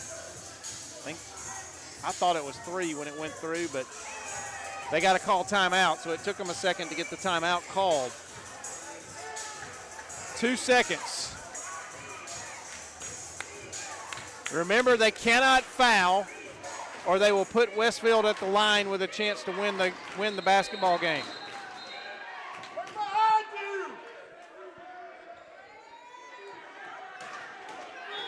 Looks like McGee's trying to cherry pick there. Oh, and that one's going to be off the rafter. And Brookstone is going to take the 70-69 win. Savon Kelly with the game-winning basket with 2 seconds left in the game. And Brookstone somehow pulls this one back out after leading by 15.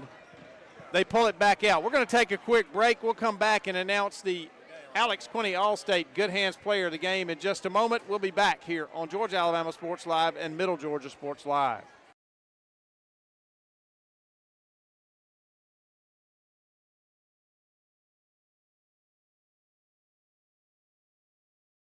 At Glenn Smith Chevrolet, let's kick off 2026 with a bang. We will not be undersold. Powerful full-size Chevy Silverados up to $13,750 off. Rugged mid-size Chevy Colorados up to $9,000 off. Enjoy no payments until springtime. Get your lowest price guaranteed today. Smart people from all over the USA come to Glenn Smith Chevrolet. Get ready to smile. For the big, for the small, the short, and the tall. Peacemakers, risk takers. For the optimists, pessimists, exhibitionists. For long distance love. For the farsighted, nearsighted. For introverts and extroverts. For the thinkers and the doers. For old friends. Coca-Cola. For everyone.